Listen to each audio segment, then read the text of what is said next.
Just ask them how I did it. I got out the limo, grabbed her hand, went upstairs and fucked her.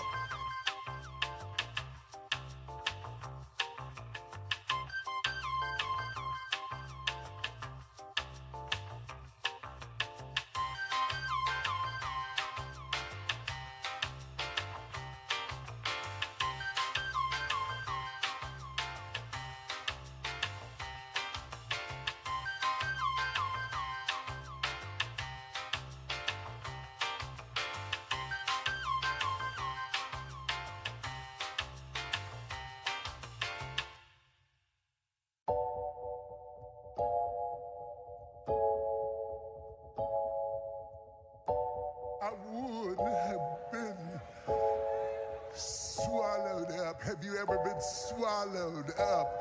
Have you gone through a time of swallowing?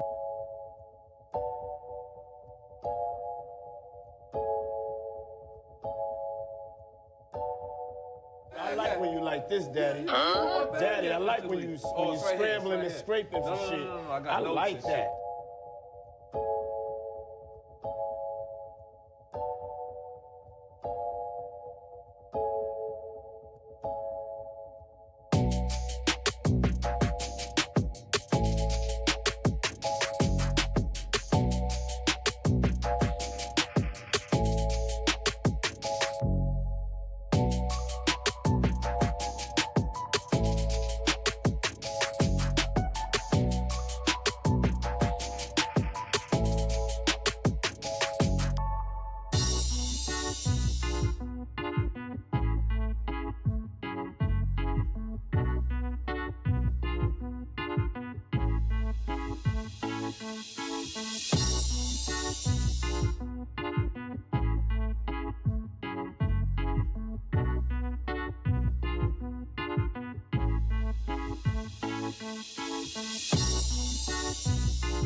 I wanna be the best in the game, invest in my name, check no restraints, I'm obsessed with the pain. I ingest, I retain, assess and I change, possessed by the thought I'll be free one day from society's restraints. Money, clout and fame, mud, disease, a plague. We all love to hate, have to play the game, have to make a name. All our insecurities are on display. This is war with the enemy, think that it was meant to be. Living in a time where disease is on every screen. I won't let them fester me, I know most are festering. Negativity is a plague for the mentally weak. No mercy, all I got is working. Never stop searching, never quench the thirsty. I'm toxic and psychotic, with this logic you can't stop it. It's been chronic since I was a boy, so neurotic and chaotic. Go! To last with the webs I'm weaving, I could change the past with all I'm achieving. Got my foot on gas, never stop competing. If you break like glass, then this life's gonna eat 'em. Make mistakes real fast, then you learn how to beat 'em. If you take off the cast, you can see all the healing. If the pain's in the past, move on from the grave and put your foot on the gas. No, never stop competing, yeah. I've been doing this, I'm on it, I just wanna be iconic. Sipping on a gin and tonic, got me going off when I'm on this topic, yeah. If I ever play, I want it, you know that I'm always honest. Stay away from those who are toxic, keep them out your face, no way, you don't want them, yeah. Don't try to drain my energy, the enemy is everything. It's mentally, unhealthily, spreading like a rare disease. But I won't let it get to me, I don't need your therapy. I can leave a legacy of leading by intensity. Come on, we can fight this, freedom is priceless. Spread just like a virus, living in a crisis. Do you feel courageous? Do you seek greatness? Trust me, you can take it, go on and take your aim, yeah. Built to last with the webs I'm weaving. I could change the past with all I'm achieving. Got my foot on gas, never stop competing. If you break like glass, then this life's gonna eat 'em. Make mistakes real fast, then you learn how to beat 'em. If you take off the cast, you can see all the healing. If the pain's in the past, move on from the grave and put your foot on the gas. No,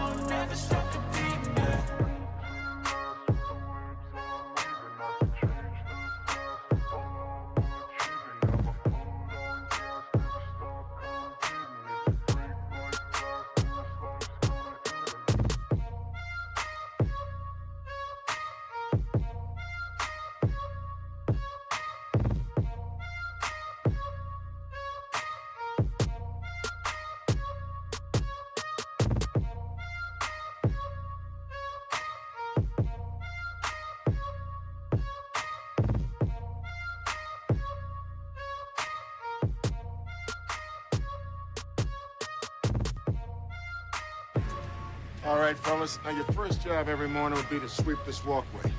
Then, I want you to wash all the windows. Real good, too. And don't leave no streaks. Hey.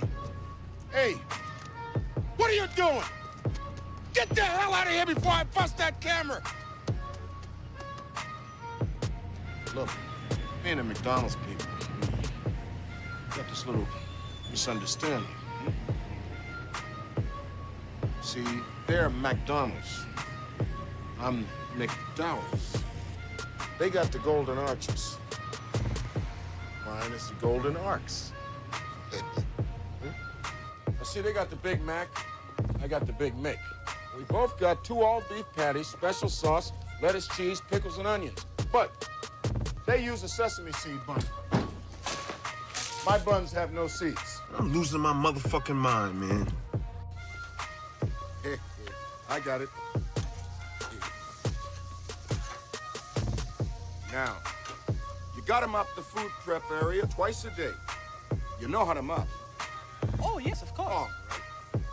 There you go.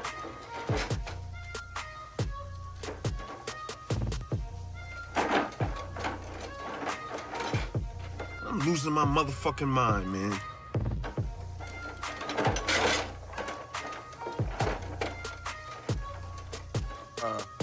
Don't use the bucket. It'll just confuse you. Now, when you get through here, you take out the trash. Yes. Come with me. I got an easy job for you.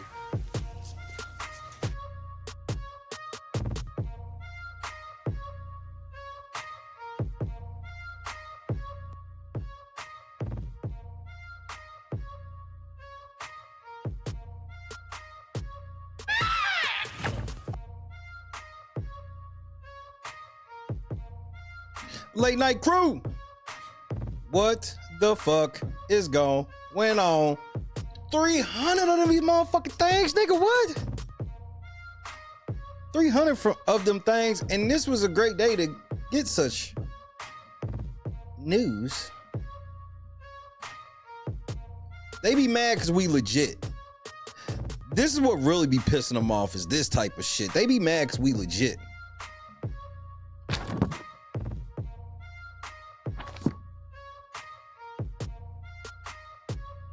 This is what be pissing them off.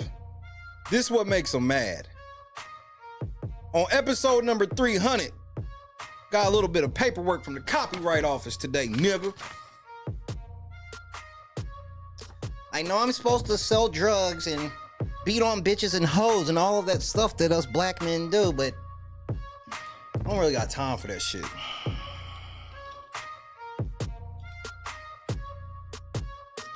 It's a beautiful day in the neighborhood. We done hit motherfucking 300 episodes, bro. Just let me 300, and this is 300 on the new platform, on the new shit. Like, how many videos do we have? I don't even know at this point. Hold on. Hit that like button. I'm gonna say what's up to you in a minute, and if you want me to say what's up to you now, fuck you.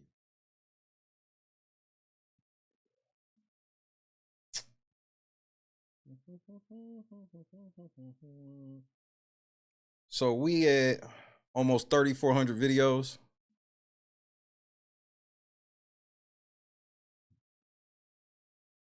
These niggas act like okay. Yeah, man. Yeah.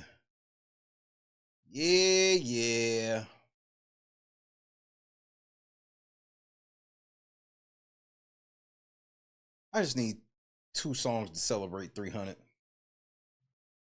And then maybe even 3. If this is like a problem, I want you to do me a favor. On my 300th episode of this shit, I want you to get the fuck out. You figure deal me? I want you to get the fuck out.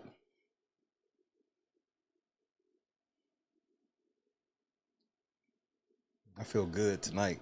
Diddy, we got to chat, bro. Diddy, I'd like to dedicate this to you as well.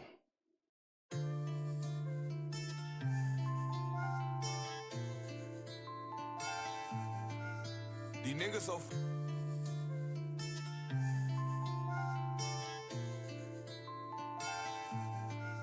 These niggas so foul, they'll take your life for a bag of some loud. That little shit with me, I'm piping her down. Walking in slowly, you dead on the aisle. Bitch, I'm a canine, I'm just like a child. Get your own drill, tryna bite my style. After we fuck, she get up and she smile. I was on 85 South in the SUV, finna go get P. Got an iTime plug and he waiting on me. Got a Northside bitch and she laying on me. Got a carbon 1.5 a nigga laying on me. Had a lot of bone nigga go change on me. Put some racks on your head, I know life ain't free. Excuse these kids, these shoes ain't cheap. Got 100 rounds on me, so I ride around deep. When she open up the legs, I'ma go inside deep. She done show the true colors, she a bonafide freak. Gotta show me true colors, I'm a bonafide plug. Got real good bug, got white run none. Got cow killer swell, nigga say gon' rob me. I think not, every time I buy new, tryna buy a new Glock. I'm rich dog, I can go and buy a nigga block. All these rapping got a nigga too high, so a nigga might quit. Cause I made more money from the marijuana shit. Drop a bag on the scale and I drop me a hit. Tryna sabotage, can't stop this shit. I ain't have a car, I was walking this shit.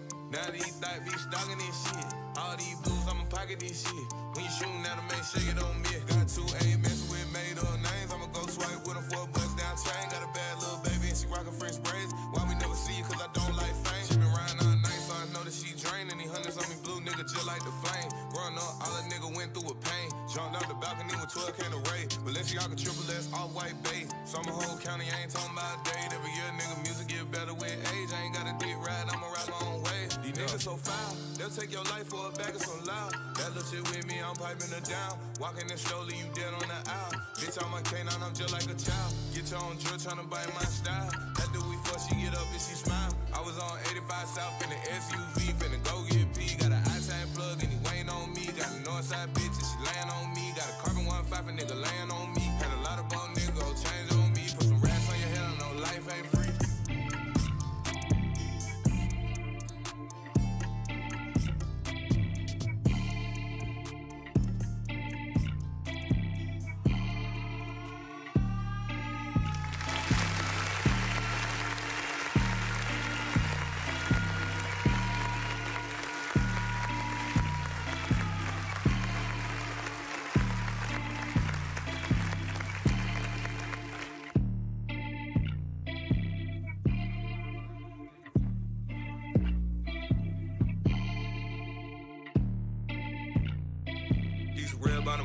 These ain't Tim's on the DMT drug in the cellar, weed pens, only real in the circle on fake friends, only high grade flowers, so I'm going up to Mercury. Gave me care credit cause she said she want surgery. I'ma get it packed here, gone with some urgency. I'm a diamond fashion like an ambulance emergency.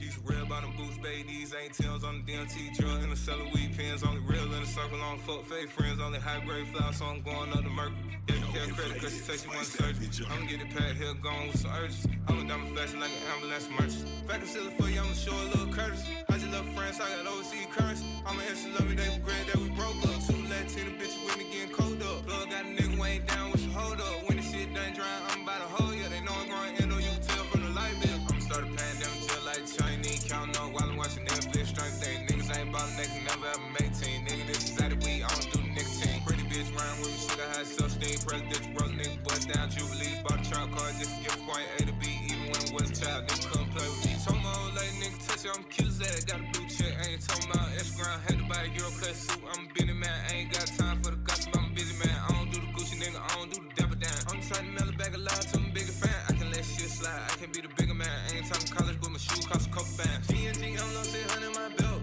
Don't need no shooters, I shoot on myself. Don't need no workers, I serve on myself. I want that green like a motherfucking self. On my shit, I when I touch it, it's melt. I wanna test on you, babe, I swear that I can't help. Come on. They don't want what, cause them niggas gon' lose. So my little chick lose that damn attitude. I'm not afraid to get rid of you. Play with the game, but it's real to you. I am not normal, not typical. My African scammer, Somalian. I got size and smoke all in my oxygen. Start a pandemic just like Chinese. Counting up while I'm watching Netflix, strength thing. Niggas ain't ballin', they can never ever make team. Nigga, this is out of weed, I don't do nicotine. Pretty bitch round with me, she got high self-esteem. Presidential broke nigga, bust down Jubilee. Bought a trap car just to get from point A to B. Even when I was a child, nigga couldn't play with me. It's the 808 Club. I grew it, you can taste it. All All them side smokers, they crave it. She said, ooh, I like your fragrance. Papa shoot my in a matrix. Girl, I sex it is amazing. Girl, that top it is amazing. I miss the flavors, you know that I remix. Only got strong, I ain't selling no cheap shit. Whip out a fire on the jet, boy, I peep shit. We too far ahead of these niggas, we leave shit. You know I got plants in the bedroom, I'm leafing. I gotta spread nuts in the cribs that I'm leasing. And the mama look sexy, she don't need foundation. I'm all about my business, I don't like corporations. I got workers who oversee operations. I'm a weed farmer, that is my occupation. Heard the smell escape, go check the ventilation. On the shit, bitch, I don't need no validation. Need a math degree, cause I do calculations. Got this shit out the mud, don't need reparations. Underground THC level, I'm innovative. Got them clones in the tube and they incubating. Go to teach these bitches ain't regulated, but I'm still finna slang them on heavy cases. Eating ghosts, they get 2K for them to play it. Only good trees, so I don't get no complaining. I don't know what to call this shit can't nameless. I just know that them smokers, they singing praises. Leave the gross shit alone, bitch, you sounding crazy. On that A right now, I'm feeling hella wavy. I ain't talking about business, I'm wiping cities. I just need motivation, babe, show them titties. Better get you some money on you broke and sickly. My little partner caught 50, he paid in 50. When we pull up in spaceships, they looking silly. Kick a bitch out the car like I'm Jay Philly. And my duffel got blues like that nigga Swifty. We be twisting these papers, ain't twisted feelings. I do it, you can taste it. All those I smokers, they crave it. She said, ooh, I like your fragrance. Papa shoot my in a matrix. Girl, I sex it is amazing. Girl, that top it is amazing. I go and you can taste. All those I smokers, they crave it. She said, ooh, I like your fragrance. Papa shoot my in a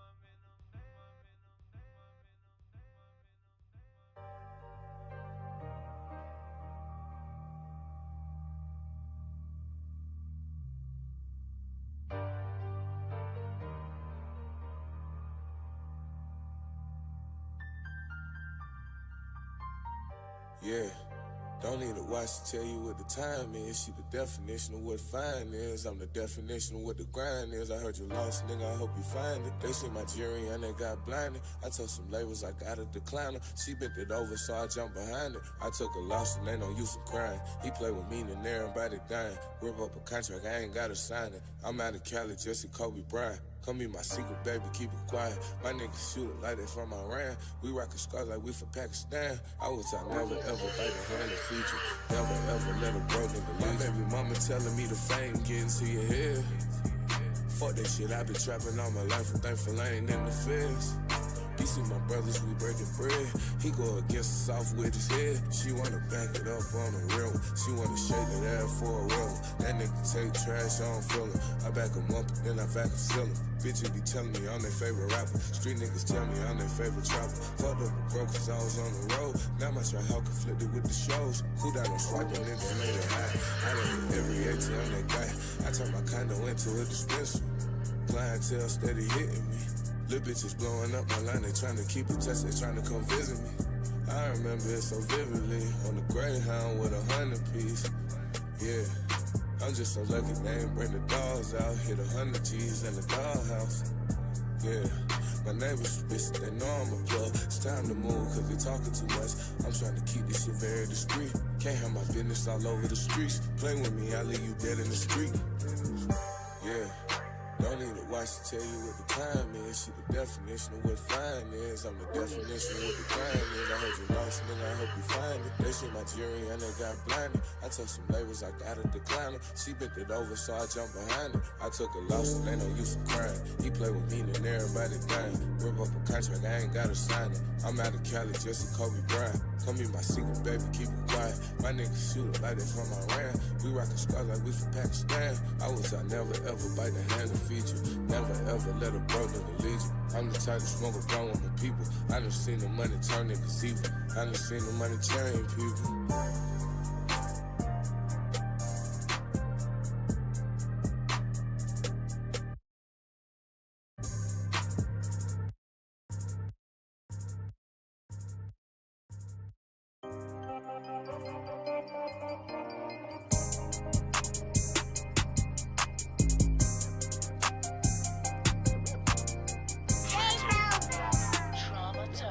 Quit telling all these folks we partners, nigga. I was just serving you. Telling all these folks we cool and shit. Nigga, the nerve of you. Bitch, your body faking, you ugly as hell, so I'm curving you. If you knew the losses that I took, that shit'll humble you.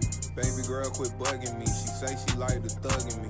Black and yellow charger, I be sliding in that bumblebee.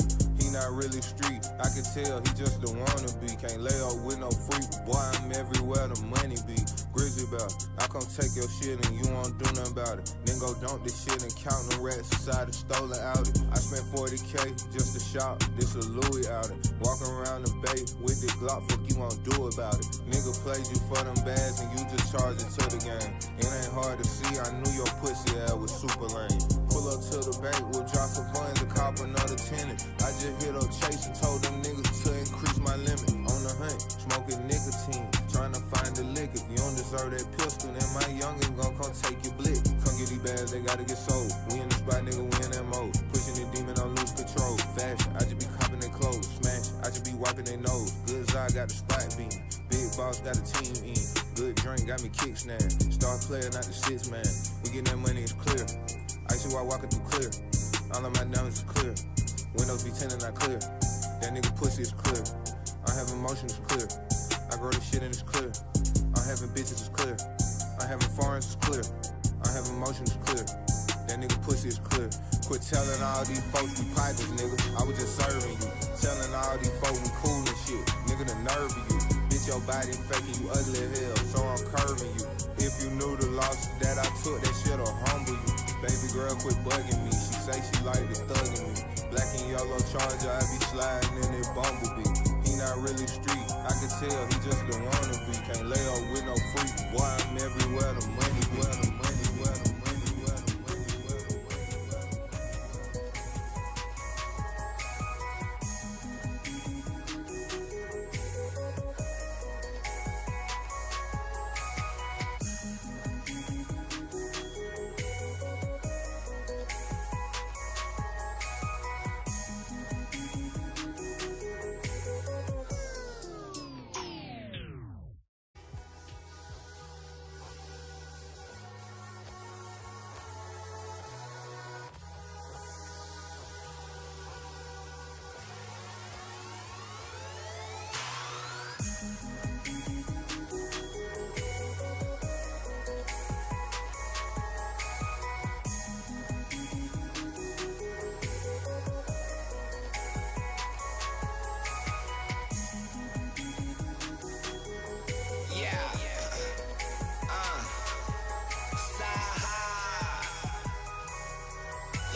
You niggas need to mind your motherfucking business.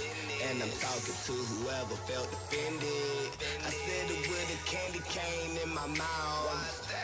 So these motherfuckers know I meant it. The car I'm driving is vintage, and I'm sitting on inches. These Atlanta hoes think I'm the bomb. 96 Olympics, but they ain't give me no playback when I was stuck in those trenches.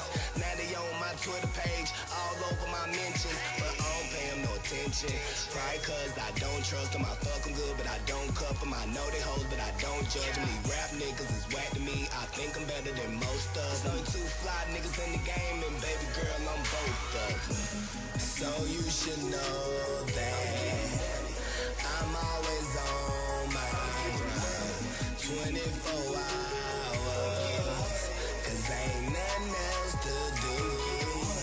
So you should know that I'm always on my grind 24 hours, ain't nothing else to do.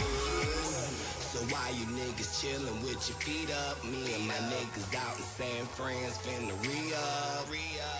And I'm getting money out the country. I ain't talking credit cards when I say I need a visa. Call me Mr. International. Status eyes and vaginals. My bitches call me Bob, cause I do the shit a Mac can do. It's gonna cost a few stacks. You want me on the track with you? I came a long way from slinging sacks on the avenue. Prince, I don't do what them other rappers do. I'm stuck up, I gotta get money type of attitude. Yeah, I rap, but I'm an ex-pimp / trapper too. I had the green, my partner had the cane, like the Cappers do.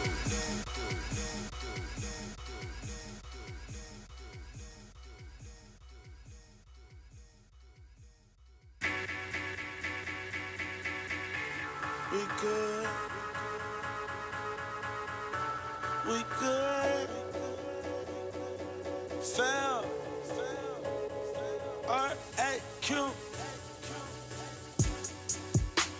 Been a couple years since a nigga got put on. Stay a boy star, he out here, he gone. It ain't much that you can do that I can't do for me. I already got my team, I tell them we good. We good, we good, we good. All my niggas from the hood, I tell them we good. We good, we good, we good, we good, we good, we good. You wasn't there when we needed your help, so we good. They wouldn't do it, I did it myself, now we good. Sorry, my nigga, can't buy what you selling, we good. I heard that my ex asking about me, just tell him we good. Putting some Douce inside of my cup and some OG inside of B-Wood. Blowing on hookah, some good girls is here, but I swear they not here to be good. That boy from Brooklyn, they want what he cooking, they heard that his recipe good. Horoscopes say that we bad for each other, but the sex will be good. Get with this Scorpio, I'm getting more Fritos. They getting chips, but I'm getting Doritos. About to get more Cheetos.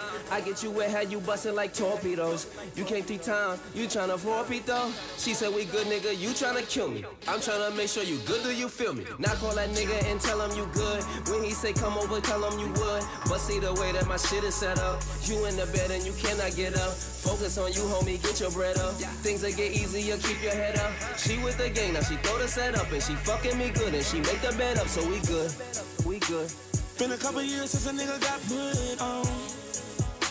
Stay a boy star, he out here, he gone. It ain't much that you can do that I can't do for me. I already got my team, I tell them we good. We good, we good, we good. All my niggas from the hood, I tell them we good. We good, we good, we good, we good.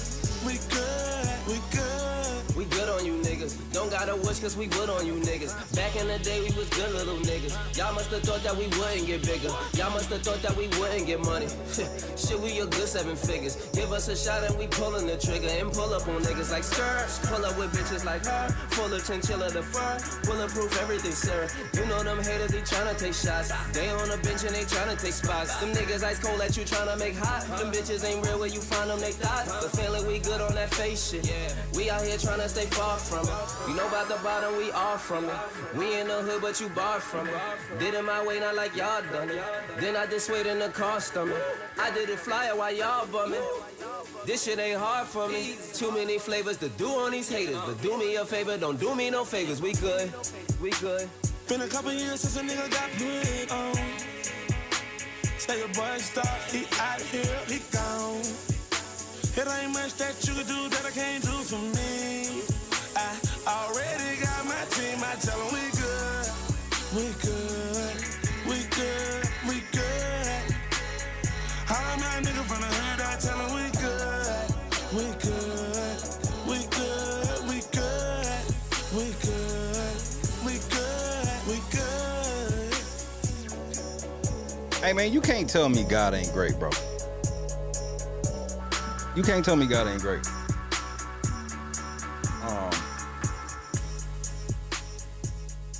Look, wait, bro. Look, I'm really about to start work. But I gotta remind everybody of something. Cause I gotta show y'all something.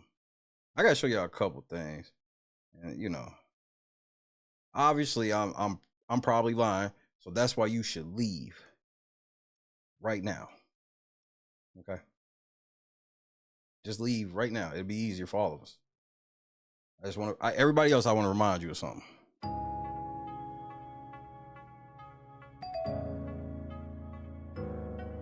If Cardi beat you.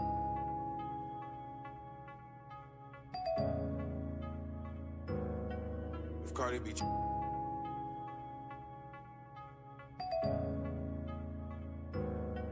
If Cardi beat you.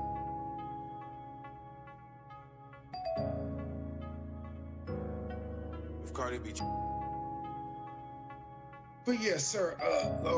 Not Long Island. I keep getting y'all names mixed up. real late night TV.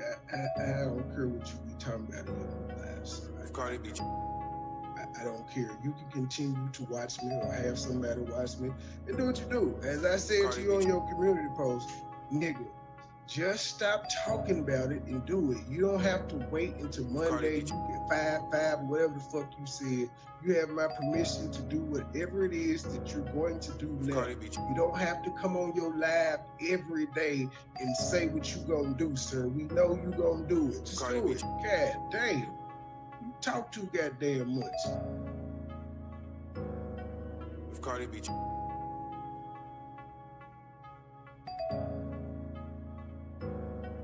if Cardi B,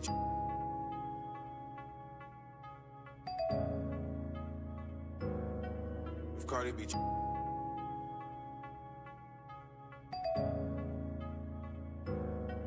if Cardi B tryna join me in a hotel room out, this shot to be right in her face. I know how to trust, so I ain't gotta take all these bags in the room. Got a glass of space, all these hoes on my dick, they be begging the fuck out of clients. Still calling my phone for some loud shit, going and get here, so buy this shit now. To drop to the ticket, it cannot come down. Little bit from Oakland and low on my sound. After this song, I'ma go dig her down. I made more from a chill than I made from a verse. I made more from a play than I made from a show. I made more from a swipe than I made from a screen. Counting 50 for lunch every day, that routine. I was swiping so much, I had stopped selling green. I woke up and walked in a Target with 2 different flags. For a TV and MacBook and several gadgets. Yeah. I pulled up the Publix and ended the ATM, pulled up the Kroger and emptied the ATM, pulled up the BOA, emptied the ATM, pulled up the SunTrust and started a new account just for a business and merch, I'ma burn it out. You niggas probably don't know what I'm talking about. I'm finna fill up a PayPal a large amount. Finessing that Barney's, I'm copping designer. My bitch, she been faithful, I bought her design. She got plus on her hair, so she feel like the China. She make her own wig and that shit up perfection. I'd rather get back than go buy me a sex. She gon' kill for my dick, she got fatal obsession. The plastic went bad and that shit was depressing. These niggas hate that I'm getting no rest, so it's a no-brainer, I'm keeping a weapon. I just heard that Nipsey got shot while I'm making this song. I just pray that that nigga get better. You gotta be smart when you serving the trap. You gotta play chess if you cannot play checkers. Make sure you go get some stick, cause these niggas be dirty. You know that these niggas be jealous. Louis on my feet, they just drop yellow runners. I'm probably gonna drop my new techno this summer. I feel like a lot and I feel like I'm song on my rig. Got no carrots, I'm feeling like Rollins. If Cardi B tryna draw me in a hotel room out, this shot to be right in her face. I know how to trust, so I ain't gotta take all these bags in the room. Got a glass of space, all these hoes on my dick, they be begging the fuck out of clients. So calling my phone for some loud. This shit going to get here, so buy this shit now. To drop to the ticket, it cannot come down. A little bit from Oakland and low on my sound. After this song, I'ma go dig her down. I made more from a chill than I made from a verse. I made more from a play than I made from a show. I made more from the swipes than I made from a string. Counting 50 for lunch every day, that routine. I was swiping so much, I had stopped selling green. I woke up and walked in a Target with 2 different flags. For a TV and MacBook and several gadgets. Yeah. I pulled up the Publix and ended the ATM, pulled up the Kroger and emptied the ATM, pulled up the BOA, emptied the ATM. But yes, sir, not long. I keep getting y'all names mixed up. Real late night TV. I don't care what you be talking about in your lives. I don't care. You can continue to watch me or have somebody watch me and do what you do. As I said to you on your community post, nigga, just stop talking about it and do it. You don't have to wait until Monday. You get 5, whatever the fuck you said. You have my permission to do whatever it is that you're going to do now. You don't have to come on your live every day and say what you gonna do, sir. We know you gonna do it. Just do it. God damn. You talk too goddamn much. And I told your bitch ass I was done talking too. Remember that? Y'all niggas is on borrowed time. I ain't forgot, nigga. No, I told y'all niggas when y'all met me. I'm petty. No. I told you niggas, King Petty, nigga. You niggas thought I was gonna let... I told you. I got other shit I gotta do, but I'm still choking you niggas the fuck out. I'm not... I was playing. This is all I'm willing to share right now. Just so you can see this, you know, there goes the case. You can go look at this shit yourself. I just don't want to put all the addresses and things on the screen. I will say this. YouTube has begged me to give them 2 weeks. Because we supposed to go to court on the 8th. YouTube wanted 2 more weeks. Well, I'm lying. Let me tell the truth. YouTube wanted 30 days. We said no.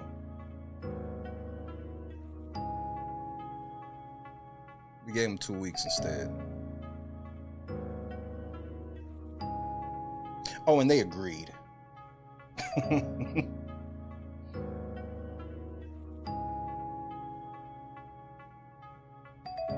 They wanted 30 days to investigate. I said y'all didn't need that long. You know why I said that? I'm petty. I wasn't playing with you niggas. You niggas cost me so much fucking money, nigga. You can't even believe it. And I told you niggas I wasn't going all the way out to fucking California for nothing, nigga. I'm not no grifter like some of you niggas. See, some of you niggas was grifting. A lot of you niggas be grifting. And that's cool. That's when you ain't your God. A nigga like me, I know I'm 1 in a million, bro. I gotta be scandalous. I used to be. Not no more, don't have to be. God told me, you clean all that shit up, watch what I do for you. Hashtag God was right.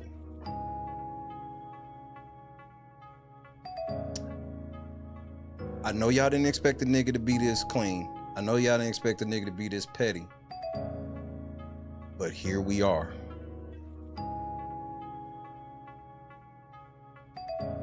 Shout out to YouTube. They've been nothing but gracious.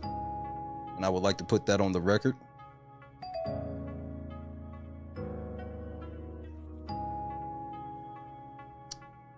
I told you niggas to get down or lay down. We are at the latter.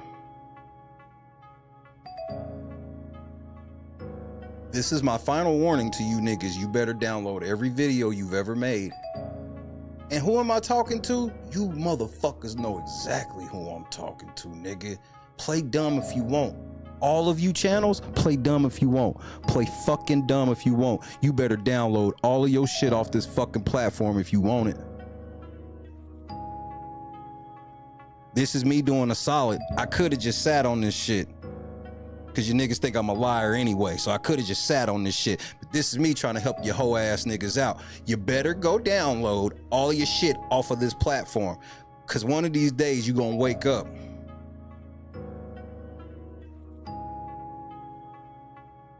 And shit would have been all good just a week ago.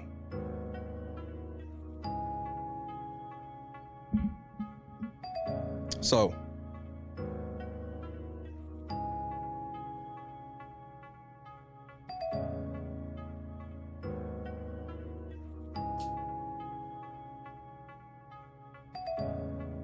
and this is before the next thing y'all see get filed. Cause see, the next thing that gets filed, oh, bro.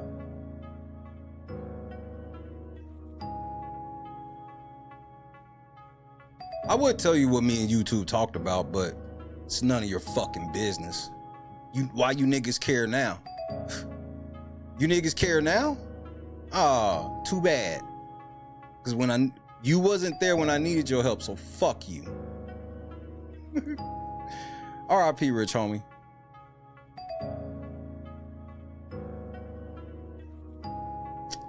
I'm about to talk about Diddy. But we got shit from the copyright office today. Court's moving along just fine. And we are celebrating 300 episodes of the new format. Before I retired and came back like Jordan wearing the 4 or 5.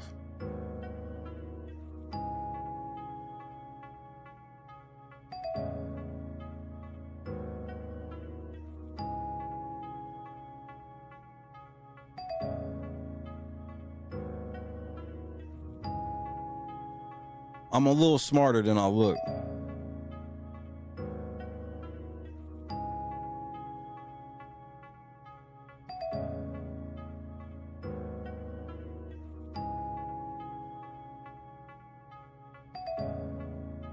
But I told y'all, if Cardi B ever tried to drug me in a hotel room, I would have shot that bitch right in her face. I know how to trap, so I don't have to take.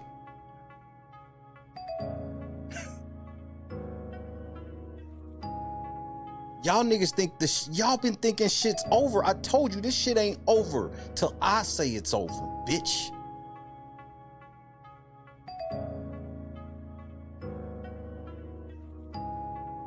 Till I say so.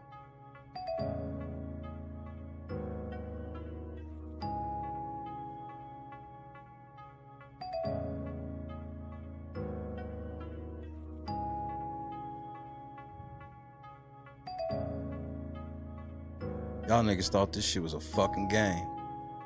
Y'all thought I was fucking playing with you niggas. I wasn't.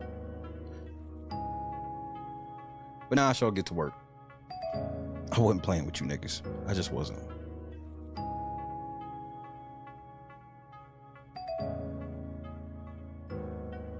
Cardi B try to join me in a hotel room. Oh, this shot to be right in her face. I know how to try, so I ain't gotta take all these bags in the room. Got a glass of space, all these hoes on my dick. They be begging the fuck out of clients. They're calling my phone cause I'm loud. Should go in and get here, so buy this shit now. To drop to the ticket, it cannot come down. They gon' laugh your goofy ass out of the courtroom. Song, I'ma go dig it down. I made more from a children, I made from a verse. I made more from a play than I made from a show. I made more from a swipe than I made from a stream. Counting 50 for lunch every day, that routine. I was swiping so much, I had stopped selling green. I woke up and walked in a Target with 2 different hits. For a TV and MacBook and several gadgets. Yeah.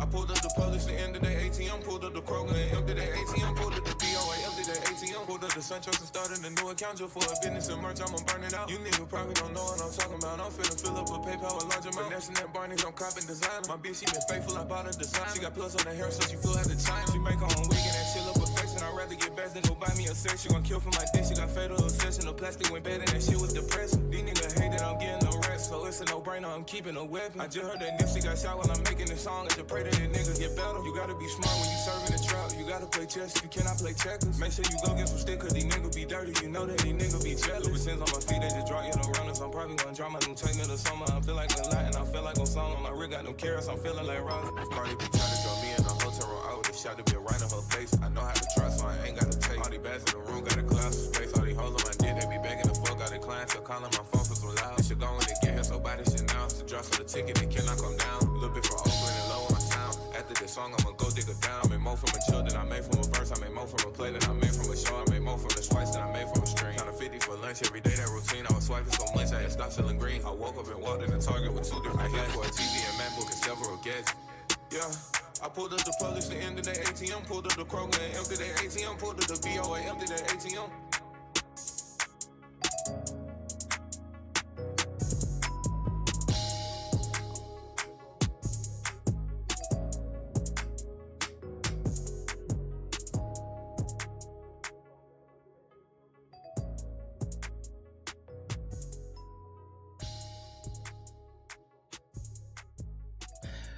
What are you niggas upset about, bro?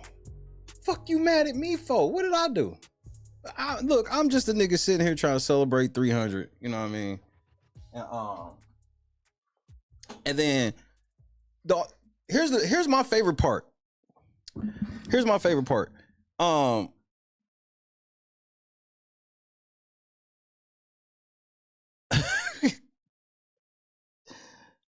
favorite part of all of this is there comes a point when you have to realize you was fucking with the wrong nigga.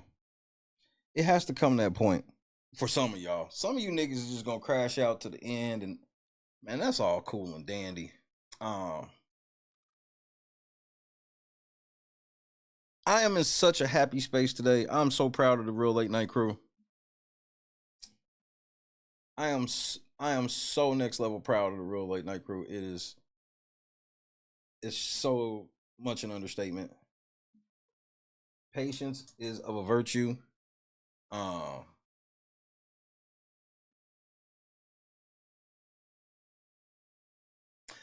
spun the block enough. Say what's up to your boy. Some of y'all niggas are in trouble.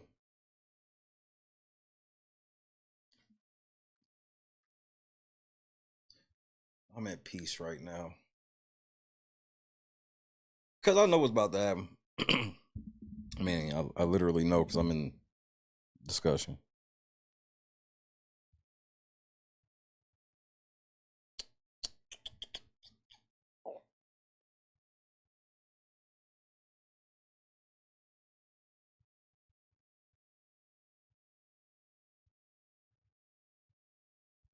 And shout out to you too. I know y'all here. I know y'all be at every stream, bro. Y'all been at every stream for a while now. Don't play dumb. But it's great to see y'all. All y'all had to do was listen to me when I contacted support. Bro, y'all can save so much money if y'all got real support.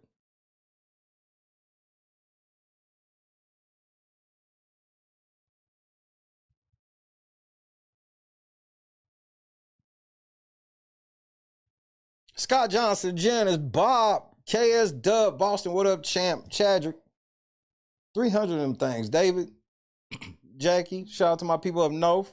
James, Carefree, what up, though? Lennox, we in this motherfucker. MC Heavyweighter, what up, cuz? 300 in this motherfucker. Tracy, Raging Cajun, Milo, what's happening? We got 300 of them things. Bobby's World, 300. George, what's happening? I should sock the fuck out of everybody. 300s for everybody. So Tara, what's happening?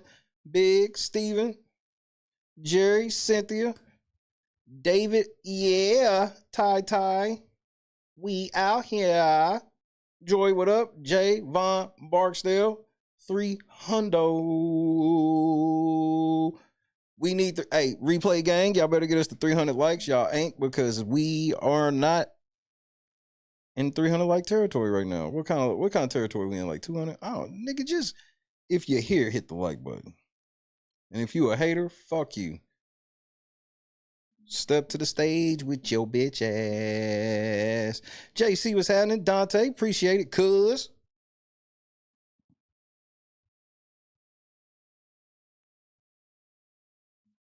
Yeah, Mr. Foreign. Ain't you 4-0 over there? Ain't you 4-0 over there? Nigga, Chad, bro. Chad really don't want head to head. Chad's just like, man, can we just play points? Chad just be scoring the most points in the loss like a motherfucker.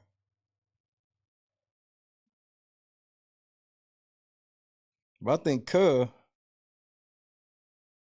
4-0, right? Yeah, you be quiet, huh?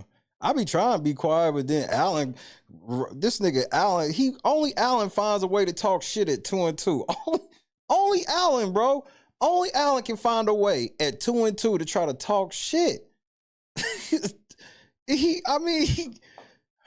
Bro, I've been trying to chill, but I'm like, Allen is not getting ready to be motherfucking getting all aggressive in this motherfucking chat at 2-2, nigga. Yeah, all that's happening in the chat is, all right, here goes our fantasy football chat.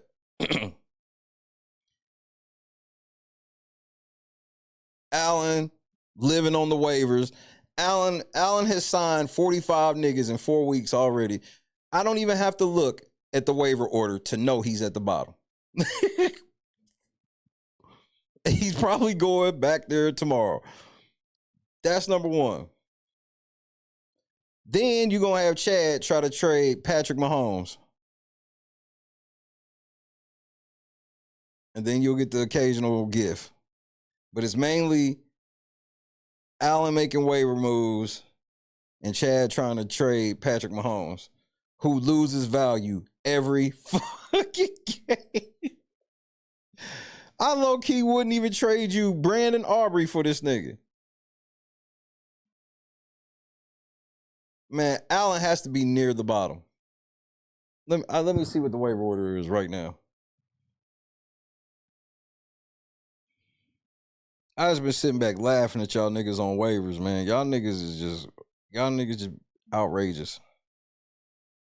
Now, KS, his shit different. This nigga, KS was like one team I was worried about. And I mean, he's lost every, damn, he got it. Damn, KS, you got your ass. Yeah, cuz, now you being quiet. Get the fuck out of here. This nigga beat the shit out of KS. Shit. Yep, Allen, waiver order, 9. Told you. I told you, Adam at the bottom. Or Allen's at the bottom. My bad, Allen. Allen at the bottom. That nigga 9th on the 9th out of 10.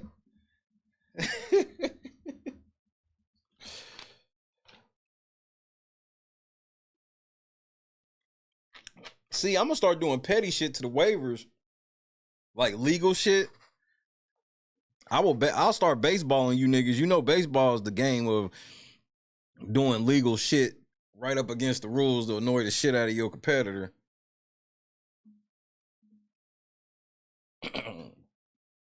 That's what I'm about to start doing. I was just sitting there minding my business, Chad, or then motherfucker Allen gonna come in talking shit about being 2-2. I was like, bitch, what? Then this nigga, then he got the nerve to tell me wait until week 8. What? You saw I didn't do shit but just drive off, nigga. That nigga said, yeah, week 8. I was like, nigga, hold on, nigga. You don't even know what you doing.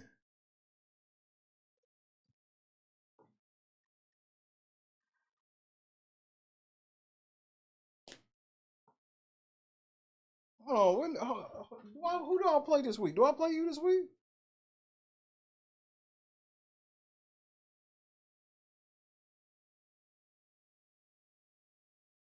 Oh, I gotta play Tommy this week. I'm gonna beat the shit out of Tommy. Tommy's about to go on one of these crazy ass runs.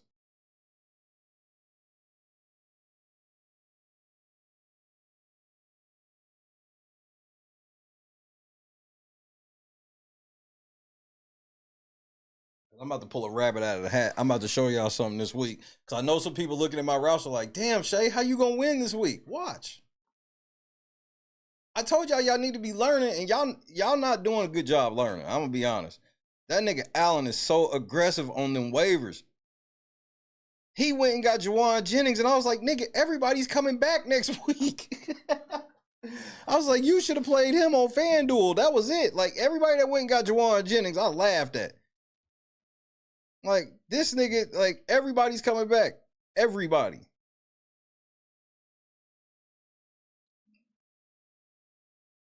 And I've been extra quiet. I've been trying to be quiet with my little shit too, but I love our league, but hate at the same time. They should have put everybody on fucking blast. You'll be trying to do a little slick move, and I'm gonna be like, yeah, nigga, he just did this. Damn, nigga, shut up.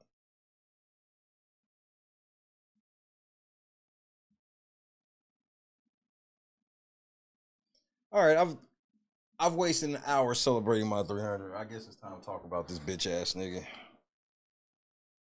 This shit's outrageous because I don't know how to feel about this. And what is it that I'm referring to? There is alleged to be 120 more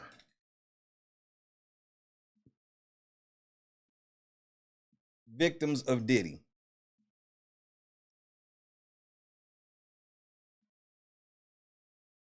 Including allegedly victims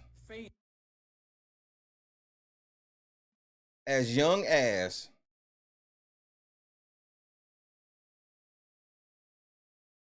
9 years old.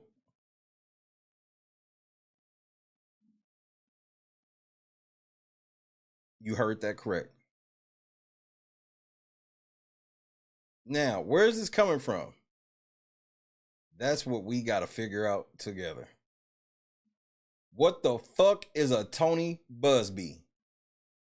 Now, I'm not sitting here and I'm not trying to defend Diddy. This is not what I'm doing. I'm not defending Diddy. But y'all know me, I ain't lying for or on nobody. So what the fuck is a Tony Busby? Let's find out together.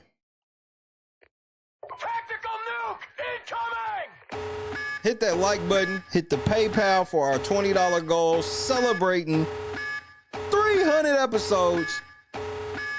God is great. At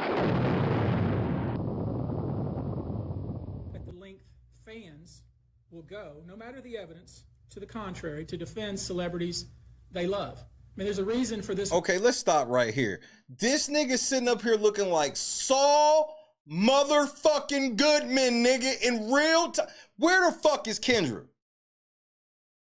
This nigga sitting there looking like Saul the fuck. Where is Kendra, bro? I'm so mad Kendra's not here, bro. Because we was following that last season of motherfucker Better Call Saul together. So here, Kendra, I know you had to be somewhere. You see this motherfucker, we get Saul fuck. Look, I'm not trying to defend Diddy, bro.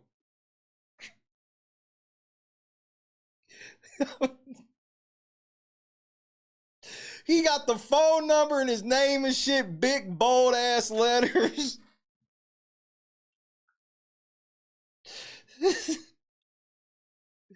Oh, nigga.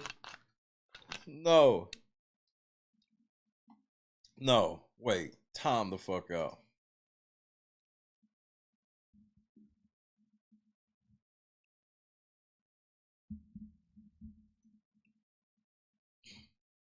Hold on.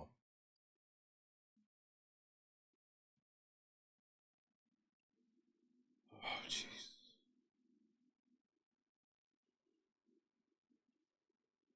So you gonna tell me that this nigga, like, I don't even understand this shit. Like,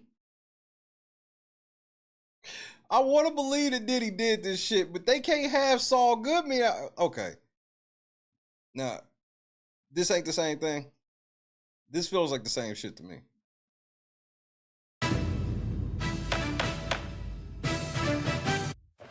Oh, hello. I was just working on a multi-million-dollar lawsuit for one of my clients. I know what you're thinking. Yeah, a lawsuit sounds good, Saul, but who can I sue? Who can you sue? Diddy. Try police departments, libraries, construction companies, Diddy. school officials, cleaning services, financial institutions, local and international, your neighbors, your family members, your church, synagogue, or other religious institution, your employers' customers, suppliers, companies in other countries, companies that made the drugs that were turned into the drugs that you took. The possibilities are limitless. But Saul, how can I sue these people and institutions? I have no grounds. Do me a favor. Let me answer that question in person. Better call Saul.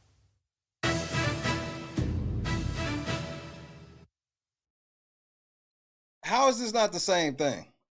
This ain't the same nigga standing here? Mama Hope, great evening. This ain't the same dude? So this ain't Slippin' Jimmy. You telling me this ain't Slippin' Jimmy right now? Nigga, who can you sue? Everybody, nigga. We can sue Diddy, nigga.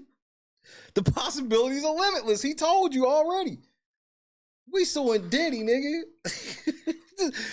This is in Houston. What the fuck is a Busby? Better call Busby, nigga. It's like, come on, bro. This is gonna be rich. This is going to be rich. This is about to be rich. Come on with it, Slippin' Jimmy. At the length fans will go, no matter the evidence to the contrary, to defend celebrities they love. I mean, there's a reason for this word fans. They're fanatics. I've personally already been threatened multiple times on social media. Nigga, we can sue the people who made the drugs that made the drug. They put it in you, nigga. We can sue the niggas on social media. He already starting off like Saul, nigga. Already. And when I agreed to pursue this, I expected as much. This isn't my first rodeo. But victims who step forward to have their voices heard should not be subjected to that kind of conduct. They should not be targeted. I want to say this, and I want to be clear about it. Although we are vetting each call as stringently as we can, I always start with a mindset that I believe victims.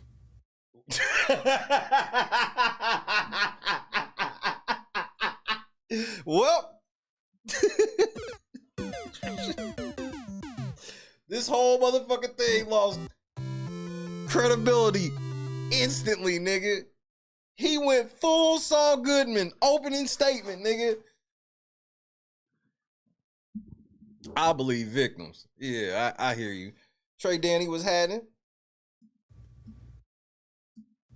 I believe victims because I understand the tremendous courage it takes to step forward. So if you're watching this, please hear me. If you're out there and you have been victimized, hey Trey Denny, you can have that. I meant to reply. Yeah, you can have that. Fair use. You are not alone. There is a great strength in numbers. You can seek redress. You can obtain justice. We can help you, and we will help you. That being said, with that being said, no, hold on, nigga. I gotta turn my cursor on for this.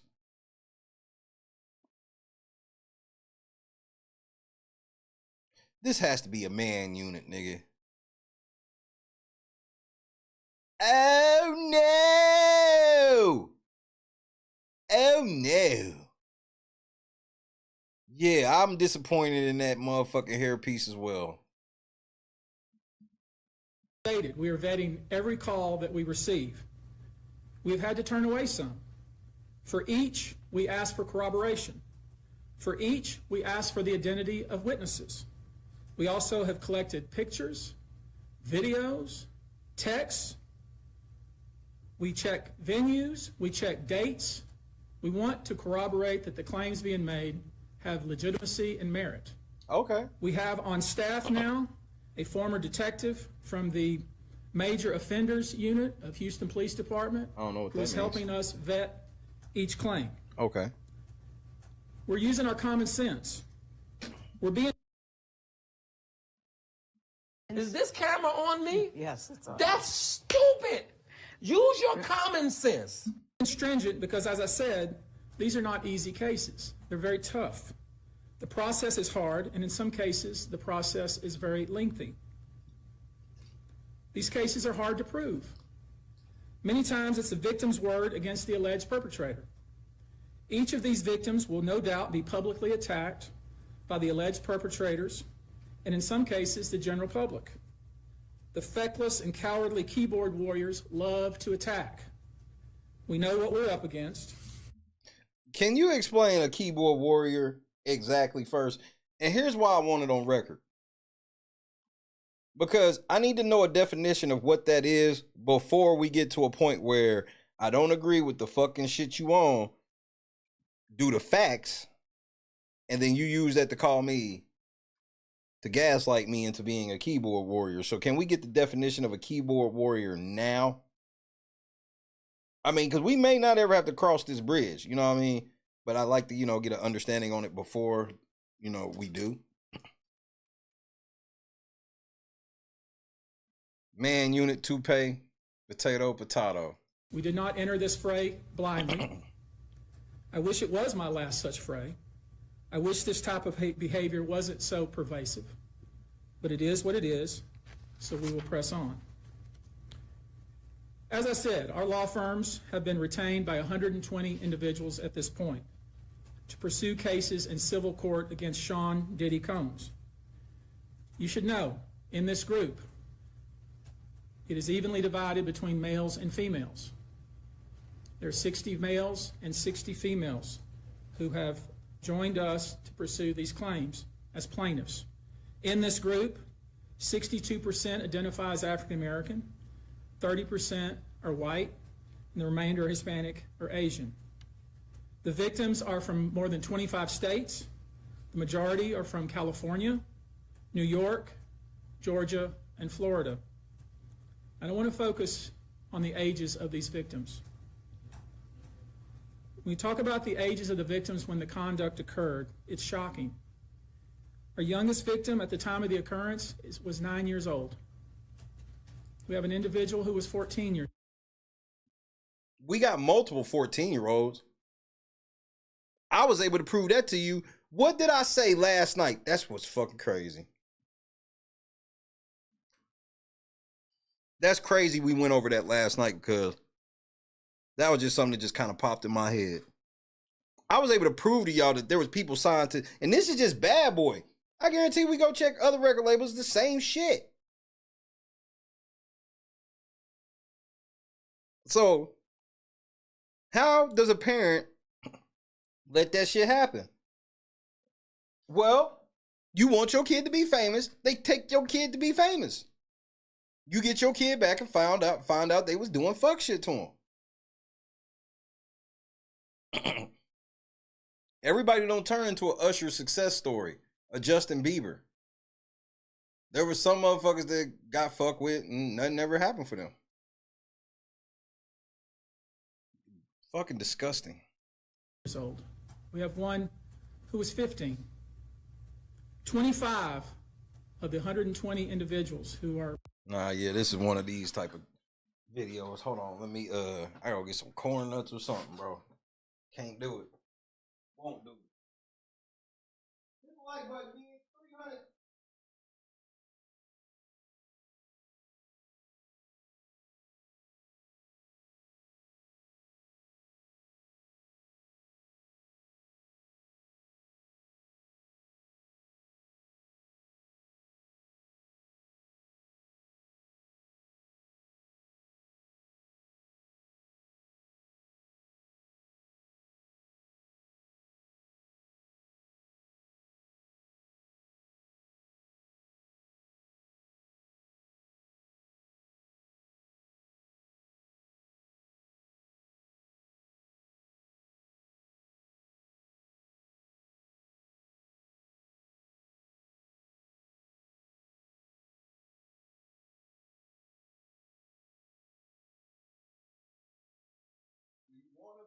Famous. So you want to be famous. Remember we was reading the quotes that motherfuckers was saying about these girls that was like 14, 13, and this is on their wikis. Now everybody finds it a problem. It's like, and this ain't the times. In the 90s, there were lots of parents that didn't let their kids go to this shit. Plaintiffs in these cases What's up, Angela? were minors at the time of the acts complained of. Beat Boz. The time frame of the acts complained of is very wide. The conduct at issue spans from the years 1991 all the way till this year, 2024. This year? If you wonder why there are so many alleged victims, that's your answer. We're talking about more than 25 years of this type of conduct. Now, although most of the victims who have stepped forward were victimized after 2015, this has been going on for a very long time.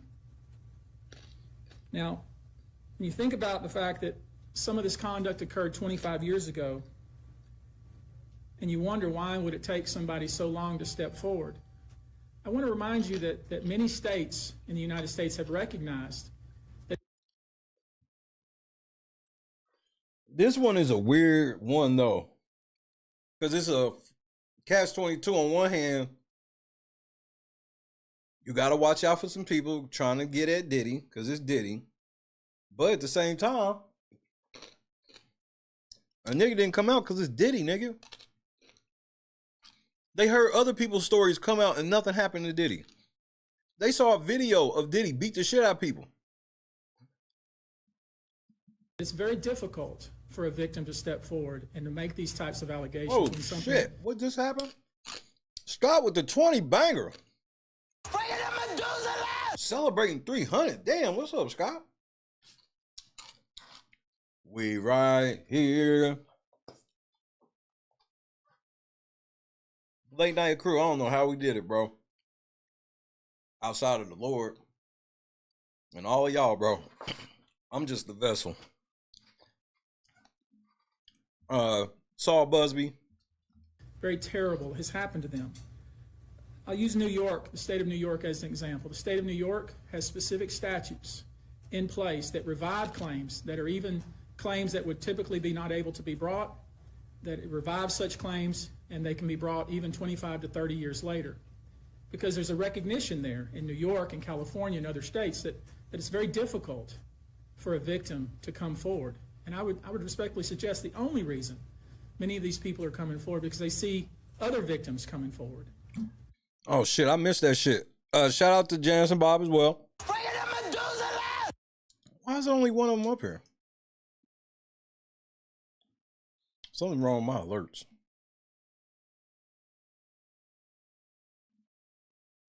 But then even in my feed, even though I see Scott's right here, in my feed, it don't even have it in my feed.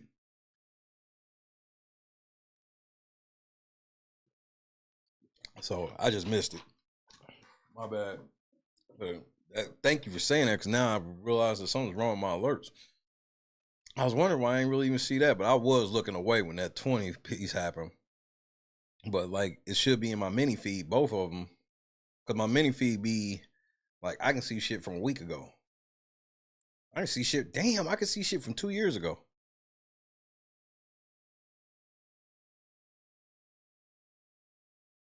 Two years ago, Ray put $2 in the cup. Shout out to Ray.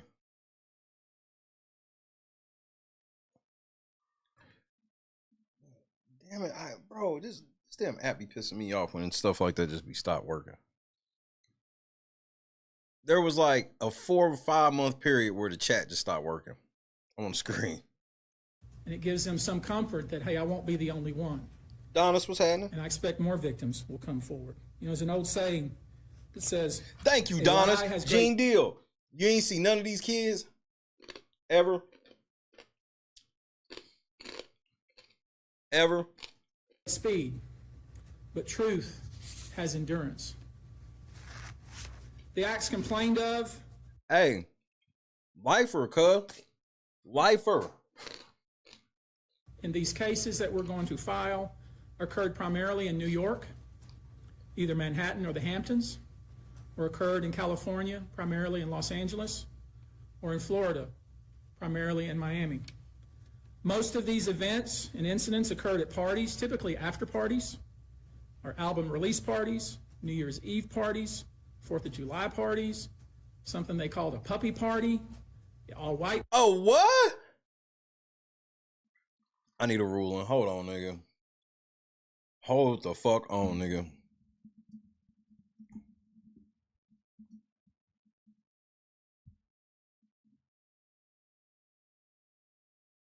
I knew to go get the corn nuts, nigga.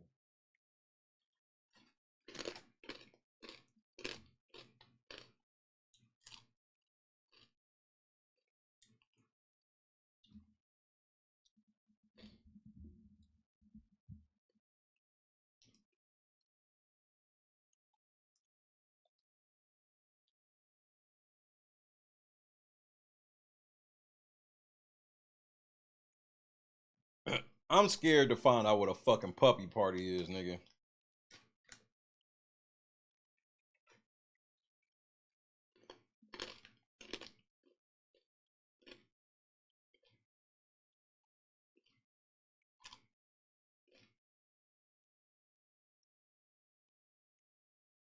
Nah, nigga, what the? Cause this is Diddy, bro.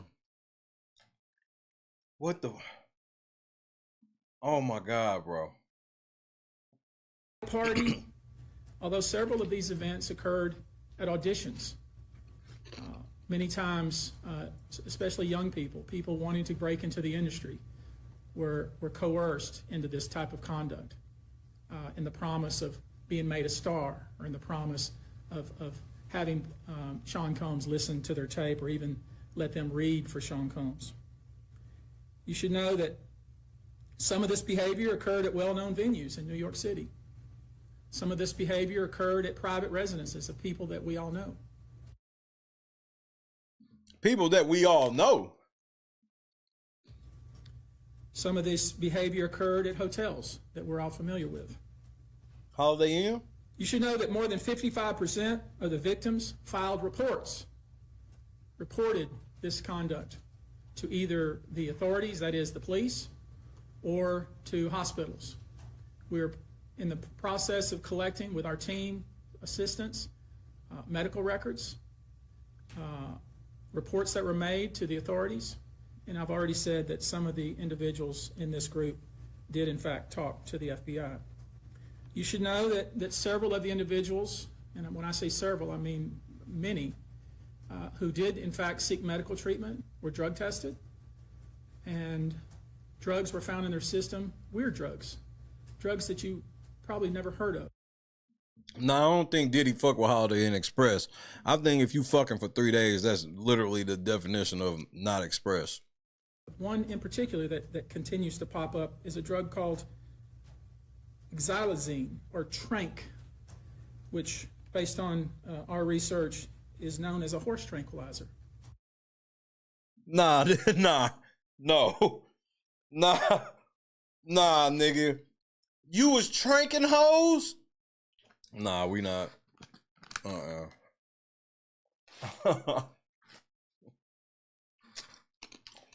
Oh, you know he had some fent doggy dog. You got the good pills the first night you with Diddy. Every other time you got fent.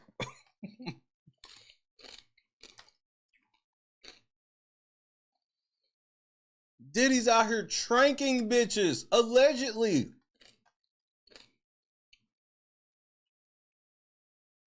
And I'm sure the lab is tested. I've heard the shit about the baby oil possibly being drugs. Bro, if that's what's in there, they gonna tell. Like, the feds are gonna tell. That's another charge.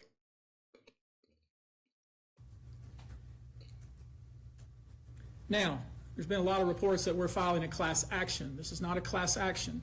Class action is when one or two people file a case on behalf of a group of people. That's not this. These cases will be individual cases. Each case will live and die on its own merit. These cases will be filed individually, one plaintiff against whoever the defendants were involved in the case. Each case may be filed in one venue like California. Another case may be filed in New York. One case may sue just Sean Combs, but multiple other people. One case may sue a range of people. I would expect most, though, to be filed, as I said, in New York and Los Angeles. Now, I know this. Many of you came here thinking or hoping or perhaps believing that I may start naming names. Well, that day will come, but it won't be. Nigga, you look like Saul Goodman. We knew you wasn't giving the goods up today. Today. The day will come when we will name names other than Sean Combs, and there's a lot of names. Yeah, right. It's a long list already. Uh-huh. And of course, I already know who some of these individuals are, but because of the nature of this case, we're going to make damn sure that we're right before we do that. But the names that we're going to name, assuming that our investigators confirm and corroborate what we've been told.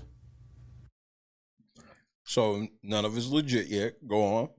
Are names that will shock you. These are individual cases. There are indeed other perpetrators involved. They will be revealed when that particular individual case is ready to be filed. They already know who they are. And I'm talking here about not just the cowardly but complicit bystanders. That is, those people that we know watched this behavior occur and did nothing. And I'm talking about the people that participated, encouraged it, egged it on. They know who they are. Ja Rule on the list?